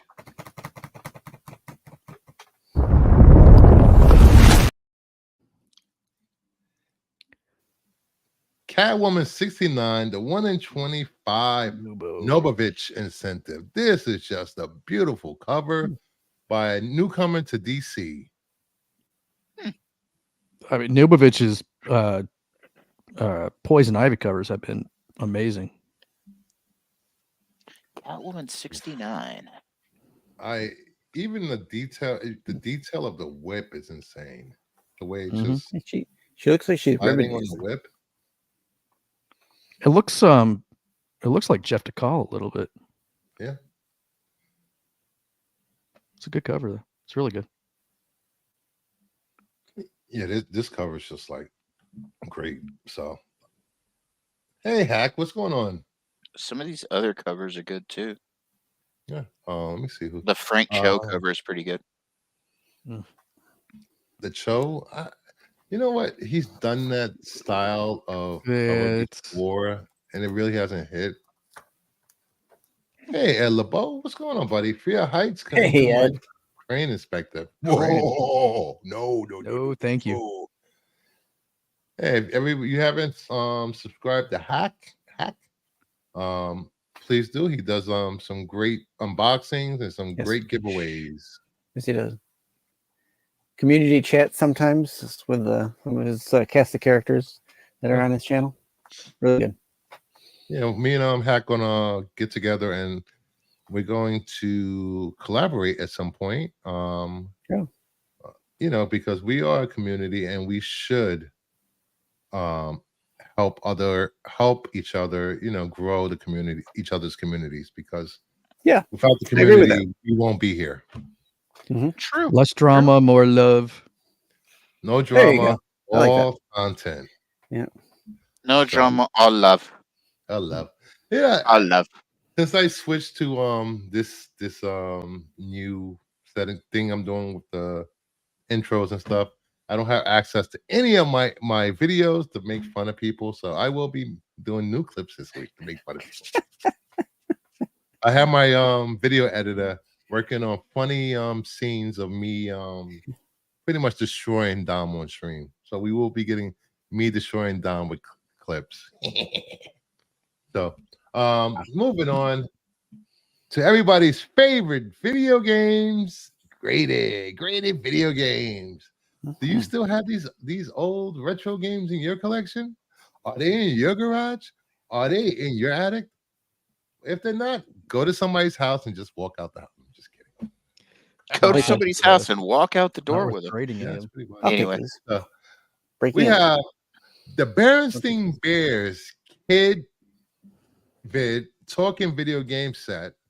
Coleco. It came with a tape deck to play a cartridge. I play a tape This is a VGA 90 BF sealed, released in 1983 for the Atari 2600, and is sold for $562. Wow. I had a 2600. Like it does look like Pitfall. Yeah. Yep. No, it's the same. And it's for children ages 4 to 8. I'm shocked there's still people out there who remember the Berenstain Bears. I remember the Berenstain Bears. We're all of a certain age, Sticks. Oh, I know. I don't think I'd pay $562 for mine. He thinks he has a monopoly on being old. Brian, I should. I got a copyright. It's insane. Well, I mean, isn't Sticks like 147 years old at this point? No, yeah. I'm sorry, Hack. I meant to put a link for your channel. There we go. He just posted it. Huh? Hack's Comics. Oh no, that's him talking to Ed LeBeau. Yeah, you can't peek. Is he a moderator on my channel? No, I don't think so. It didn't say mod on it. I'll make my mod. Let me just copy his channel. Yeah, because I took away some wrenches from certain people in the last week or two. They didn't deserve it. Yeah, not everybody should be a mod. I've seen channels where they give everyone the mod. Make them all mods. Yeah. There we go.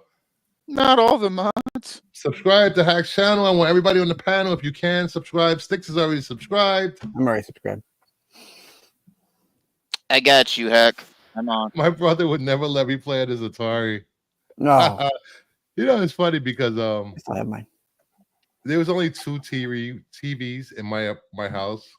One was in the living room, and the other one was in my parents' bedroom. Don't be silly. Nobody has 2 television sets. We had 2 TVs, all right?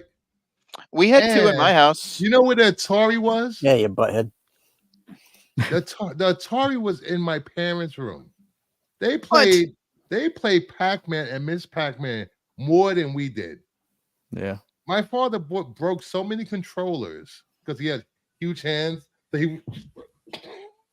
Yeah. That's the same as me. We had a console TV in the living room, one of those huge old wooden box console TVs in the living room that had a VCR and a Betamax machine on the top of it. Wow. And we had a satellite dish in the 80s. Mm-hmm. The big one. And we would record bootleg videotapes off the cable off of HBO and Showtime. Oh yeah, and my dad would get the super long plays, so we would be able to fit 3 movies onto one tape, you know. Mm-hmm. And then in mine and my sister's room, we had a smaller console type TV that had an Atari 2600 on it, and in the corner on a desk, I had a Commodore 64 computer. Nice. So great. All right, the next game up, I think we're continuing with the Atari theme. Adventure. It was a WADA 7.0 BF sealed, released in 1980 with Atari 2600, sold for $812. Kind of a Zelda this game made me so mad as a kid. I've never played this game. Oh, it was horrible. You were just this little dot. Yeah. Yeah, the Commodore 64 had better graphics than the Atari, though. If I'm really thinking about it, everything had better graphics than the Atari. My Etch-a-Sketch had better graphics than an Atari. Yeah, the Atari was horrible. Was it the Magic Woolly was better? Yeah. Light Bright. Anyway, the Light Bright. The Light Bright had better graphics than the Atari. Oh no. Yeah, this game, you would just go from room to room looking for keys, and then you would get a key, and then you couldn't find the door to put the key in, and then you'd be going somewhere, and some random ass dragon would come and kill you. It was horrible. You know, you guys remember I bought that Atari system they came out with a few months ago with the HDMI and I haven't opened it. It's somewhere. I was like the Atari Flashback or whatever. Somewhere, but yeah, it was like a retro. Yeah. Do you guys remember Dragon Quest on the original Nintendo? Yes. And how unusually hard that game was. It was awesome though. Asteroids was one of my favorite games on Atari. Galaga, Pitfall. I was a Galaga and Asteroids fan. My dad did not play video games, but he would play Asteroids, which was funny. Yeah, my dad was the one that had the Atari, and he had a ton of games. Yars Revenge. Oh wow.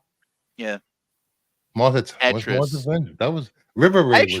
I actually had the original Game Boy 6, and I had Tetris. I had the Batman game that came out for Batman '89. I had the Ninja Turtles game, and I had the Mario game that were all on the Game Boy. What I got left? I've got Tetris left. I've got Dig Dug. I've got one of the Pokemon games, and I got a couple others. Super Mario 2 or something like that. Some kind of Super Mario Brothers game. All right. And next up, we have Bachelor Party 8.5 VF sealed. Oh wow! Adults only. Released Bring out the Donkey Show. And sold for $906. As you can see, there's a digital penis. Yeah, adults only. Yes. This was Leisure Suit Larry before Leisure Suit Larry. Not for sale to minors. 2-bit porn. 2-bit porn. 2-bit, yes, sir. That's crazy. You know, you think that video games didn't have this stuff in it, but you go back and it did. Dude, again, let me point out, late 80s, early 90s, Leisure Suit Larry. Yep. And there were 12 or there was like 10 of those games, like through the 90s and early 2000s. Duke Nukem. Duke Nukem. Let me say, if you're watching, please hit the like button, and if it's your first time here, please subscribe to the channel. And if you're watching on X, I would appreciate it if you come over to YouTube and subscribe to the channel. If you're enjoying the show, here is the link. It's Kingdom of Nerds on YouTube. So, next game on the list. Bachelor Party, Burning Desire, VGA 90. Bachelorette. 1982. Atari 2600 sold for $1,250. Why is he hanging upside down like that? And why is her head up? Never mind. You see what's dangling down. He's dangling, and so is his dangling. But anyway, I'm assuming that's Rick the Dick. Yeah, this looks like a game of inches. It's a 2-for-1, 2-in-1. Yeah, it's 2 games in 1. Burning Desire. Yep, it's 2. Is that a helicopter that's holding him up? Yes. Yep. It looks like Chopper Command. He's hanging from a helicopter and he's hanging worm. Okay. It is pink or purple or whichever color. Trying to catch a fish. It's purple like the rest of him. I mean, come on. Magenta. It's a magenta worm. Sorry. Wow. How we survived the 80s. We should have all died in the 80s. We should have all been exterminated. Hey, whoa. Leave me alone. We should have all been exterminated. I don't know who thought these games up, but kudos. I mean, I wonder how many copies of this sold. Hold on, let me look. Of course, you're gonna look, the perv. I want to see it. I did it last time, but I don't think I want to. After being sent the notice about playing copyrighted content, I want to see if there's a video gameplay of this. If it's already on YouTube, you probably could watch it. Just do 10 seconds. What the hell is this? Falling down a rabbit hole.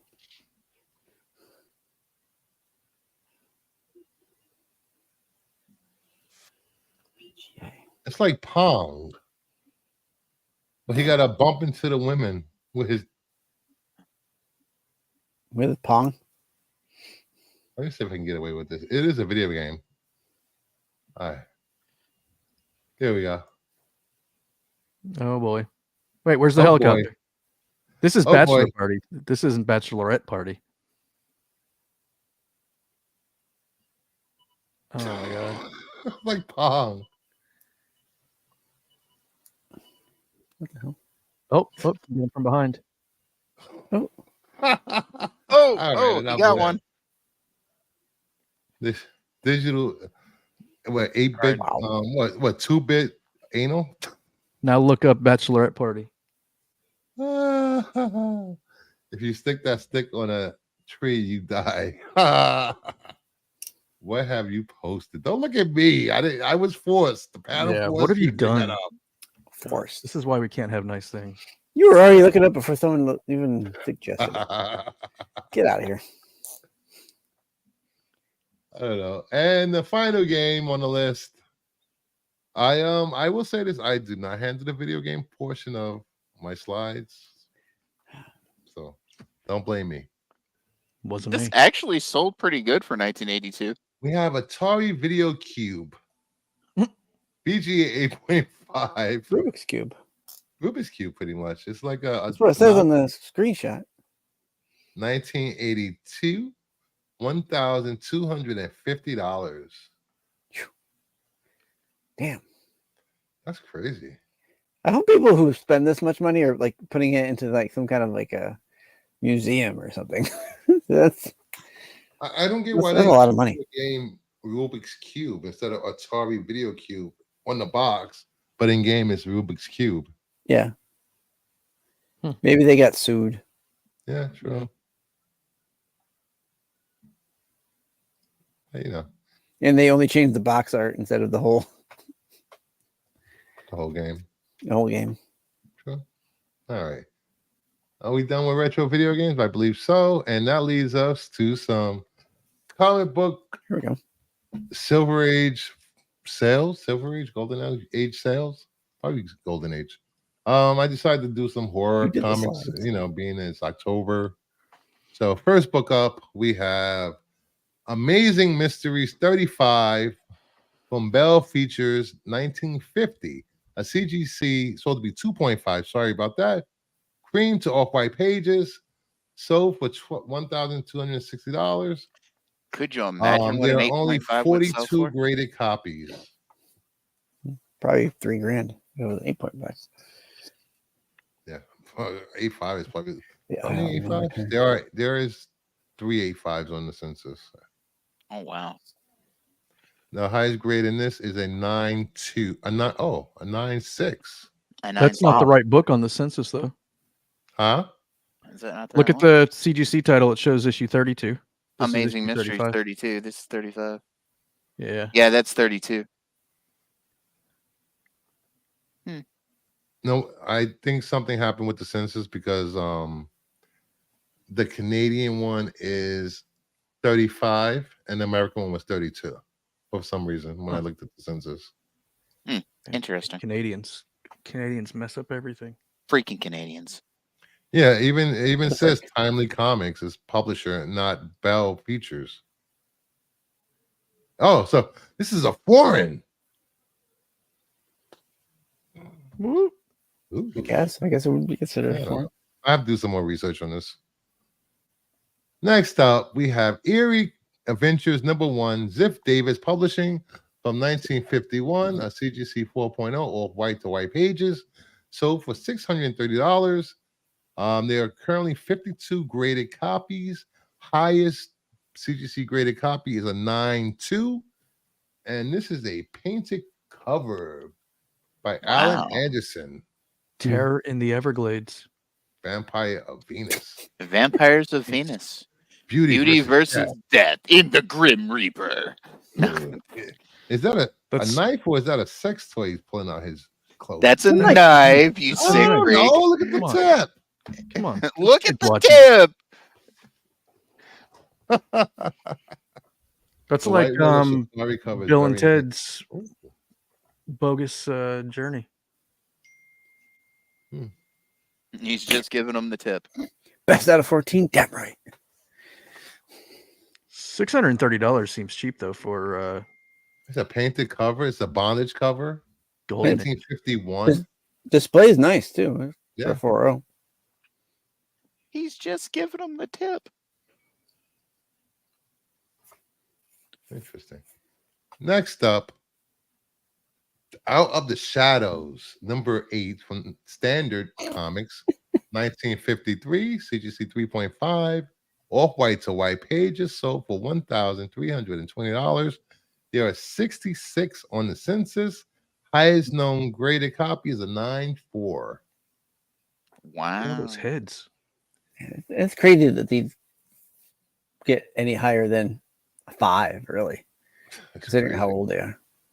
It seems like 4.0 is like the highest.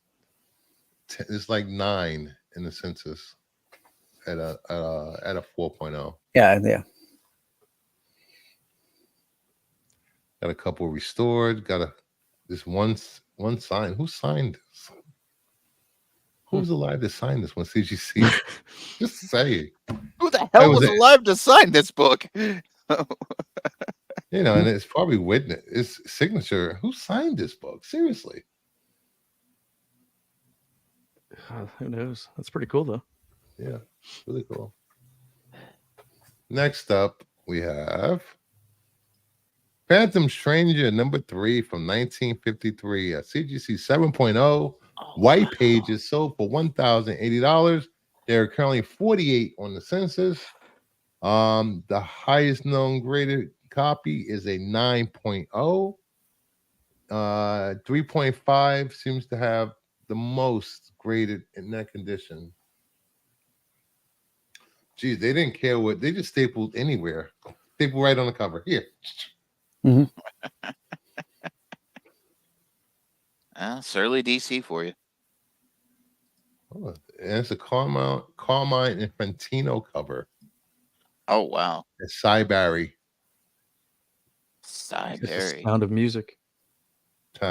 Is he man or ghost? Phantom Stranger, help me out of this horrible ghost. What? Out of this horrible ghost world. Why do you need it? Oh, okay. I was about to say, why are you in the ghost? Why is she in the ghost? Why is she in the ghost? Like, what's going on here? Why isn't the ghost inside of her? Anyway.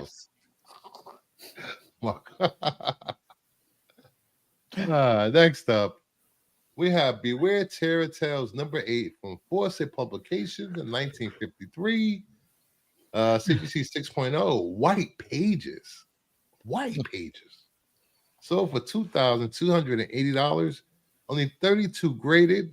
The highest known on the census is a 9.4. White pages in a book that old? Jeez. Yeah, white pages. That's crazy. Did somebody just vault this comic and not take it out? I think somebody was drunk when they graded this. You don't see books that old getting white pages.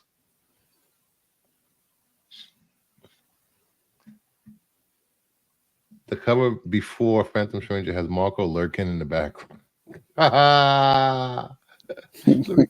Lols. Oh, right there with the green ghost. Why does he look like no. He says the cover before Phantom Stranger. It's the one with the heads, the shrunken heads. Oh, yeah, Marco lurking in the background. That is a DP.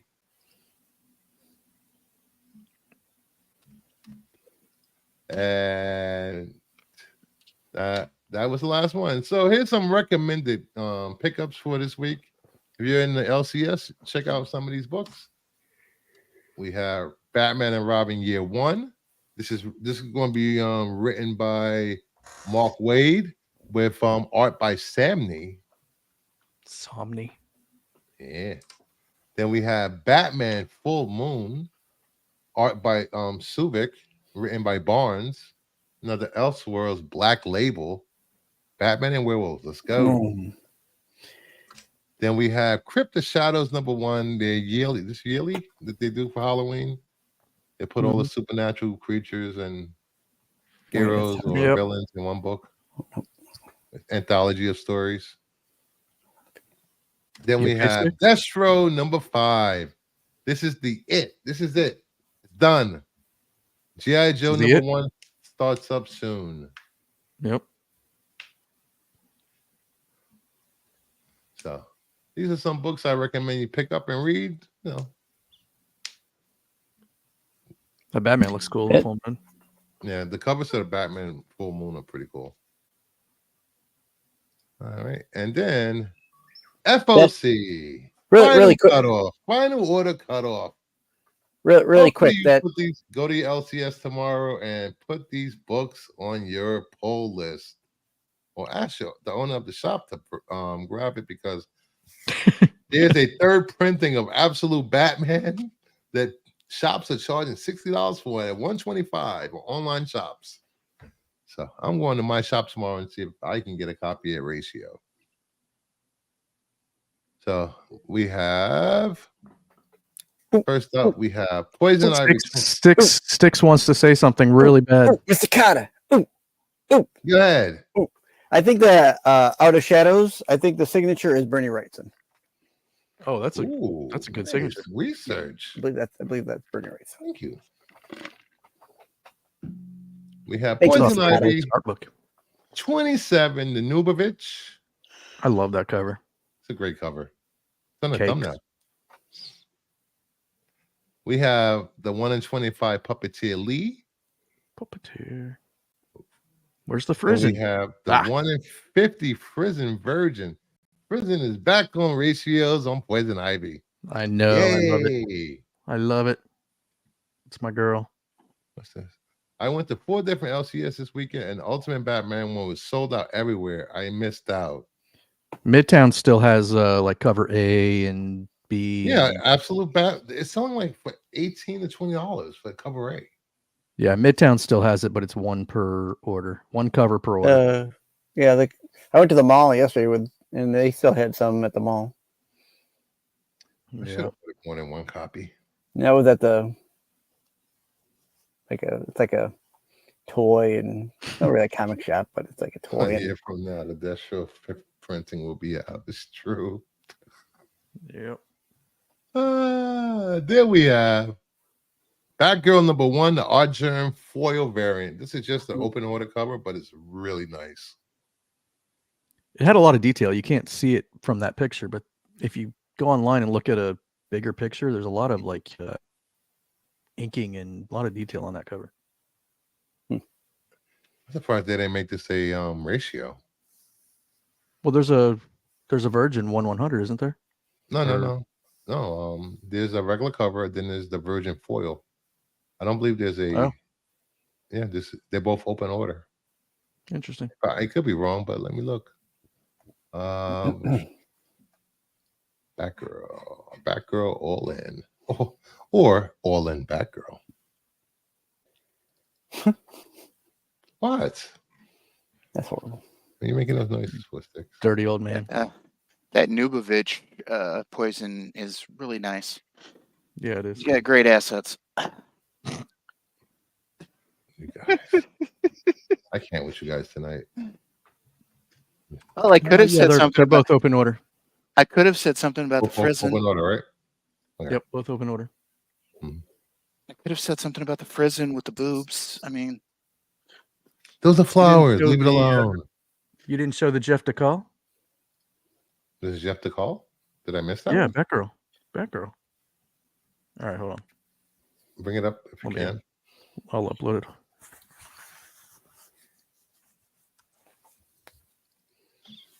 Here it comes.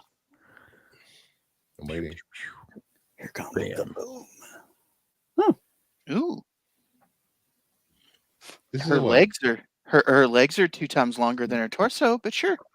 All right. It's cool. Some people are built like that, Fade. I like the perspective. She has long legs. She has mega stems. Pouches by Rob. Pouches by Liefeld. Yeah. That's not Babs. Not Babs. Cassandra. That's Cassandra. Cassandra's back. Josh. What's going on, Josh? He's all in. What's Hey, Guy Bravaco. Welcome to the channel. Left a message. Subscribe to the channel. Thank you. Love GL26. I picked up GL41 last month. Great Star Sapphire stories. Mm-hmm. Artistic license. Yes, sir. If you want to see it, this is the 125 Skylar Patridge cover. Interesting. I like Very interesting. And then these all come out in I believe November. Yeah, like 3 weeks. Yeah, November 13th or something. The Superman number 21 covers that are coming out in December are all like advertisements for like 50 style like advertisements. Look cool. Yep. So then we have Action Comics 1074, the Fulmara variant. I love this cover. Oh, that's some sort of creature grabbing Cal there. Yeah. And touching all up on Cal. Action Comics 1074, the 125 Spears, Mark Spears incentive. I dig the leather jacket on Supergirl. Freaking amazing. Yep. Coloring is great. The detail in the faces is amazing. Yeah, it almost looks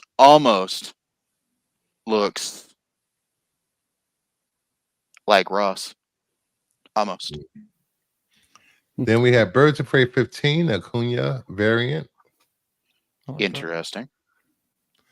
Then we have Plastic Man No More, number 3, Morazzo variant.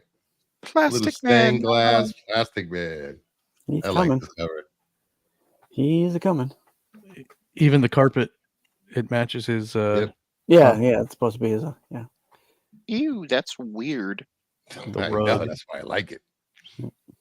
That's just then weird. We have weird. Daredevil number 7, the 1 in 50 Delato incentive. Oh, he's got Daredevil's head. Yeah, he does. This is a great cover. Who's that in the background? Who's that? Looks like the hood. Hood. Looks like the hood. In the doorway. In the doorway back there. That looks like a female. It might be a woman. Oh, it could be Elektra. And she's holding eyes, so yeah, maybe it is Elektra. Then we have Storm number 2, the 1 in 25 Stephanie Hans incentive. This is a beautiful cover. Yes, that is. I like what they've been doing with Storm's hair ever since she went Goddess. Mm-hmm. That is a great cover. I didn't even realize there was zebras under her until now. Oh, yeah. I was so focused on her. Stephanie Hans never disappoints. Oh. Then we have Ultimate Spider-Man number 11, the 1 in 25 Dodson incentive. This is the best cover since this series has been going on for me. Ooh, I like it. And what is Spider-Man doing with that turkey leg? He's trying to steal the leg. He's trying to steal the leg, man. Yeah. He gonna yank it right off there with that webbing. I love this Dodson cover. I have heard there's supposed to be some spec on that Daredevil. Ooh. I have to find the write-up on that issue and find out if there's something. Because well, we do have Born Again coming out soon. We did have that. Go ahead. Is Kingpin's back fist bloody? Yeah. Yes. He has Daredevil's sticks in his hands. Oh, okay. Yeah, he's like got his barricade in his hands. Yeah, and Daredevil's I don't know if that's blood going down Daredevil's back from his head. It could be. It looks like it, which is pretty subtle and cool at the same time. Yeah. And Kingpin's got blood on his face. Is that food safe? I don't know. Do you want spiders on your turkey? I definitely don't like webbing on my chicken. Poultry. All right. Then we have Venom War. It's Jeff number 1, Inhuck Lee variant. A little Jeff Venom. I don't know what they and Jeff and Gwenpool venomized. Mm-hmm. 2 great characters. It's Jeff. on one cover. I don't think that food is safe. Nope. Nope. I'm not eating it. I don't know. Can Oh, Mary Jane cook? You're not going to put it in your mouth hole there? What? I'm not putting anything in my mouth. What is wrong with you? Jeez. This is why you're only on the show once a week. I can't deal with you twice.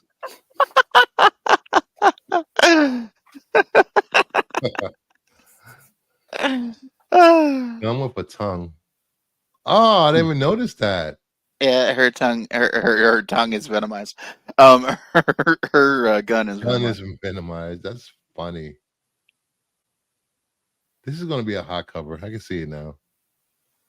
Well, yeah, it's got Jeff the Land Shark on it, man. Yeah. I guess we lost Bry again, so he'll come back and we'll go over the covers again. Something Crawled Out, number 3, the 1 in 10 Quan incentive. This remind me of Jenny Frizen a little. Something Crawled Out. Now that's a title for a book. I mean, I think it's a cool cover. It is. I like the cover. It's just a weird name for a book. Something Crawled Out? Yeah. Yeah. It leads to a lot of questions. Crawled out of where? What was the something? You know? And why is there a big... Is that a branch, or is that the blood coming out his nose going into some type of creature thing? That is blood coming out of the man into some creature. Yeah. Yeah. Something crawled out of his nose. There we go. Found it. This book is about his nose and something crawled out of it. There we go. Blood creature. Then we have Red Sonja Death and Devil number 3, the 1 in 30 Selena incentive. Ooh, I like that. I like this cover a lot. It's got decapitations on the cover. Bloody snow. Yes, sir. That's the kind of carnage candy I'm looking for on a cover. I'm not joking. I really am. Like, that's awesome. A little bloody cake. Little. Knuckles' 30th anniversary, the 1 in 10 Fonseca incentive. It looks like a 16-bit Genesis game. I like it. I like it. It does. Mm-hmm. Fascinating. Okay. Very interesting cover. I always wanted to kill little animals in the first Sonic. Why can't I kill these little animals? Was I wrong for that? No, it's okay. Yeah. Okay. Killing then we have is great. Scorch 35, the Carlos variant, with She Spawn on the cover. No, that is She Spawn. Yeah. And a big Gatling gun. Yes. And a lot of bodies around her. Up in flame. And it's only $2.99. She is, in fact, crawling on top of those bodies. Then we have JSA is coming out with a new number 1. We have Cover A by Diego, the Mercer variant. Then we have the 1 in 25 beautiful Sweeney Bull cover. I love this cover so much. Then we have the 1 in 50 Mercer incentive. Mercer's okay. The Boo cover is good. And I like the Mercer. The Mercer variant. I like the Sweeney Boo the best. Boo. I like the Mercer. You like the Mercer? Yeah. The second Mercer, I meant the first Mercer, not the second one. Yeah, the first Mercer, not the second Mercer. Okay, not the incentive. Yeah, I like the just the variant. The Mercer variant and Sweeney Boo. Hopefully they get it right this time, because the last series it was good by Loeb. Nobody was reading it, but it was a good story. Then we have West Coast Avengers is back with a number 1 issue. We have cover A Harvey. It looks like Ross a little. Gee, you got that red and silver Iron Man there? Yeah, it does kind of look a little like Ross, yeah. Yeah. Then we have the Limb variant. Oh wow. Then we have the 1 in 50 Ji-Hyung Jiyoung. incentive. Of course, you're gonna get a Spider-Woman cover. Oh, of course. This is nice. Really nice.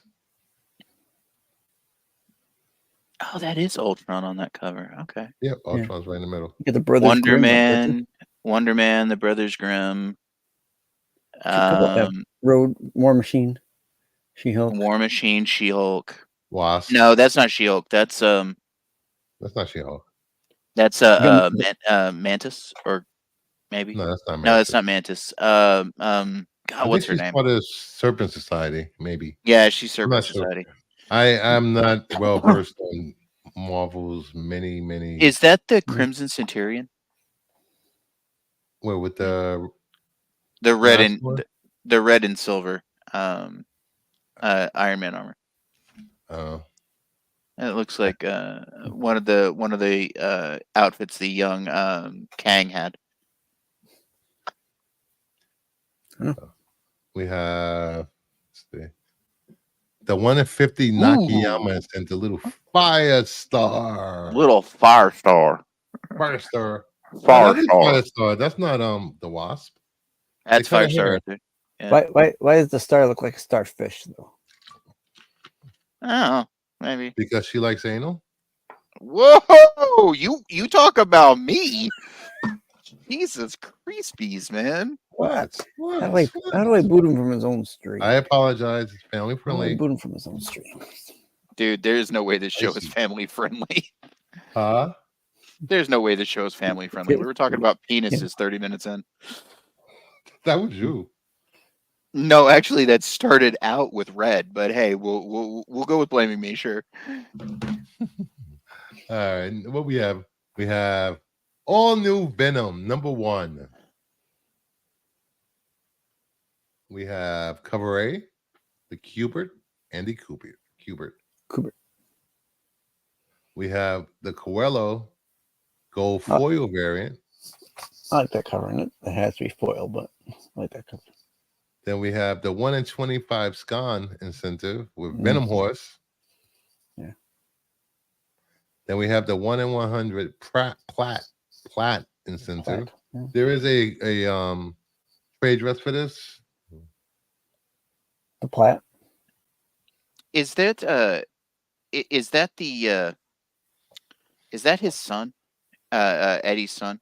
No one knows yet. I think it's somebody different. It's gonna be somebody different. I can't remember who the 4 people were that they said it could be. It's never been family friendly. True.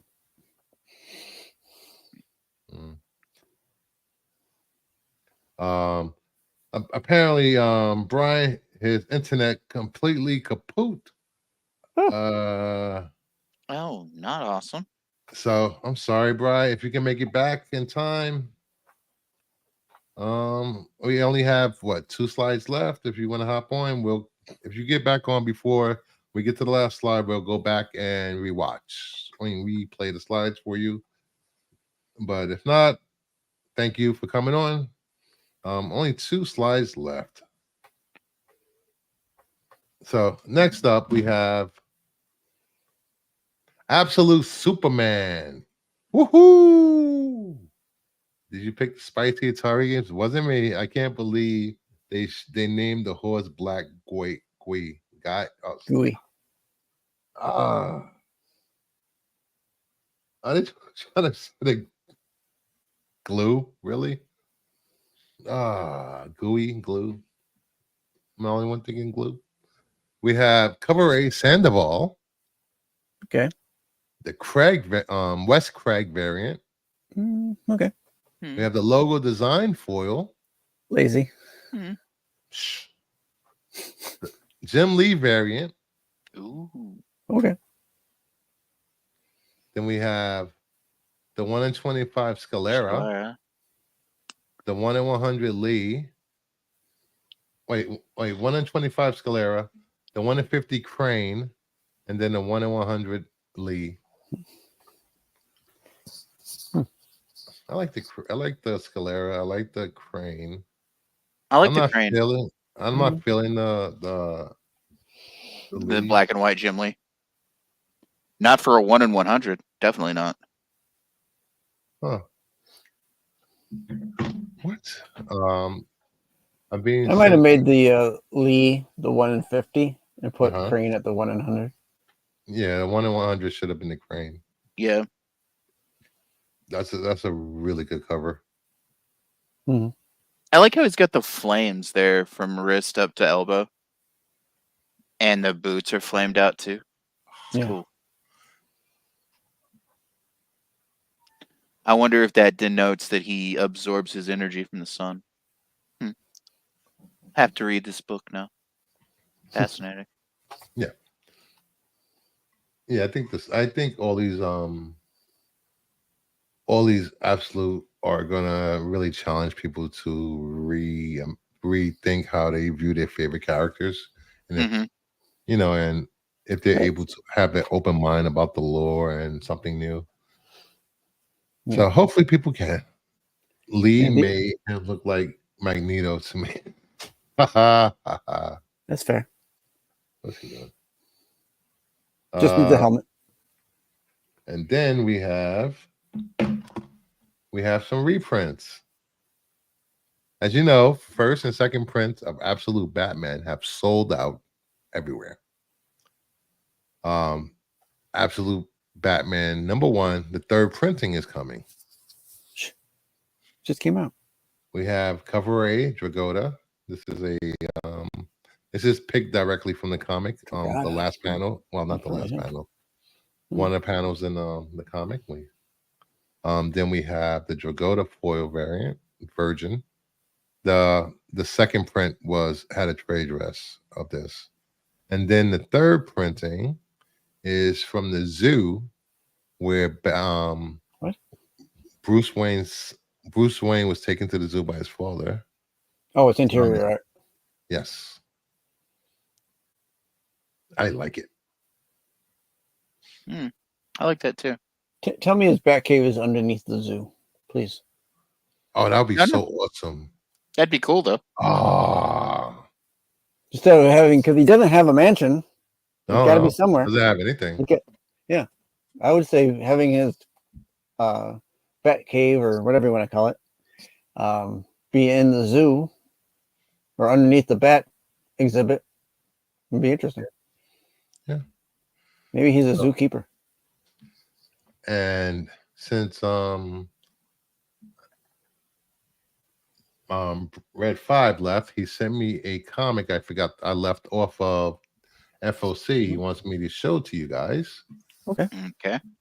So it's you know how they been doing the reprints of Walking Dead in color? Deluxe. Deluxe. Issue 100 is coming out. So, it's almost over. Wow. Oh, he's back. He made it back. Hey. So they have this Walking Dead Deluxe, the Pinata variant with Negan and what was his name? Glenn. Glenn is the Pinata. I like that. That's so on the nose, but fun. Yeah. Just need one of the eyeballs popping out, I think. Who's the artist on this one? It's kind of reminiscent of like Scotty Young, but it's not Scotty Young. Definitely not Scotty Young. I was about to say it's reminiscent of Young, but it's not. The artist is yeah, I'm looking right now. Okay. Oh, why you do that?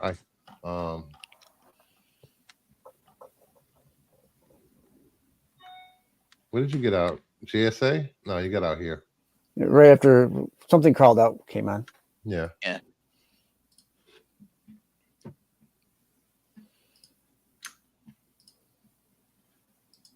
Jeez, is this remnants? Is this happening because of the storms in Florida? Maybe, I don't know. It's Derek. Yeah, Derek Hunter. Derek Hunter. That's a new name. I never heard him. So these are the covers you missed while we were gone. And when GSA, the Sweeney Boo is my favorite. Yeah, I like that one. Then we have West Coast Avengers, the Nakayama. Yep. I like the limb too. Yeah, the limb's pretty good. And then we have all new Venom, Kubert, Coelho, Scan, and Platt. There's a cool wraparound cover too. I don't Humberto like Ramos. That much. Is it a wraparound or the landscape view? I thought there was a landscape one too. And then we have Absolute Superman, Cabaret, Sandoval, Wes Craig variant, the logo design foil, the Jim Lee variant. Yeah. And we have the 1 in 25 Scalera. Yeah, I got to fix that. The 1 in 25. Hard. Huh? These covers go hard. I mean, well, it's the way he loaded it, I think. Scalera, the 150 Crane, and the 1 in 100 black and white incentive. These are great covers. Yep. If it's as good as Absolute Batman, yeah, it's gonna be a hit. A hit. Who's writing this? Jason Aaron. Jason Aaron. Yep. You know, I don't know. Last time, has he ever written a DC book? This is his first time in DC. No, he did Batman Offworld. Oh, that's right. That was his first DC project. Mm-hmm. I like the Scalera and the Crane the most. But you know, he got flames on his legs and his arms. Mm-hmm. Jason Aaron did Scalped as well for DC Comics. And then we have Absolute Batman #1, the third printing, Jagoda foil, and the 1 in 25 Jagoda incentive. I love that. $60. Yeah. And it's not on the FOC forms I got this weekend. No? I didn't see it. Did you see it? Gonna make me look. Hold on. Yeah, he also was on Hellblazer. Nope. It is not on here. Yeah. Weird. So American Vampire. So we've been going for a little over 2 hours and 30 minutes. I want to thank you guys for hanging out with me and making the show pretty good, damn good today. I intended to only go 2 hours, but you know, Six kept talking so much I couldn't get a word in. Yeah, because he does that all the time. So you know, please like, subscribe, like to talk, share, tell your friends. Please head over to FOC and talk to your shop owners about any of the covers you've seen today. And also tomorrow night we will, spay and neuter your pets. Yeah. Check your basements for alligators and yes. Yeah. And tomorrow night we will return with Monday Spooky Madness. Ooh. We will be doing 80s and 90s horror movies tier list. Oh, fun times. So tune in to tomorrow. I want to thank everyone for showing up. Thank you, Hack. Thank you, Mama. Thank you, Ratrell. Thank you, Bravaco. Thank you, Herrera. Thank you, Floyd. Thank you, all the regular people that watch. If you're watching on the rewind, thank you so much for supporting the channel. And have a good night. Peace. Bye.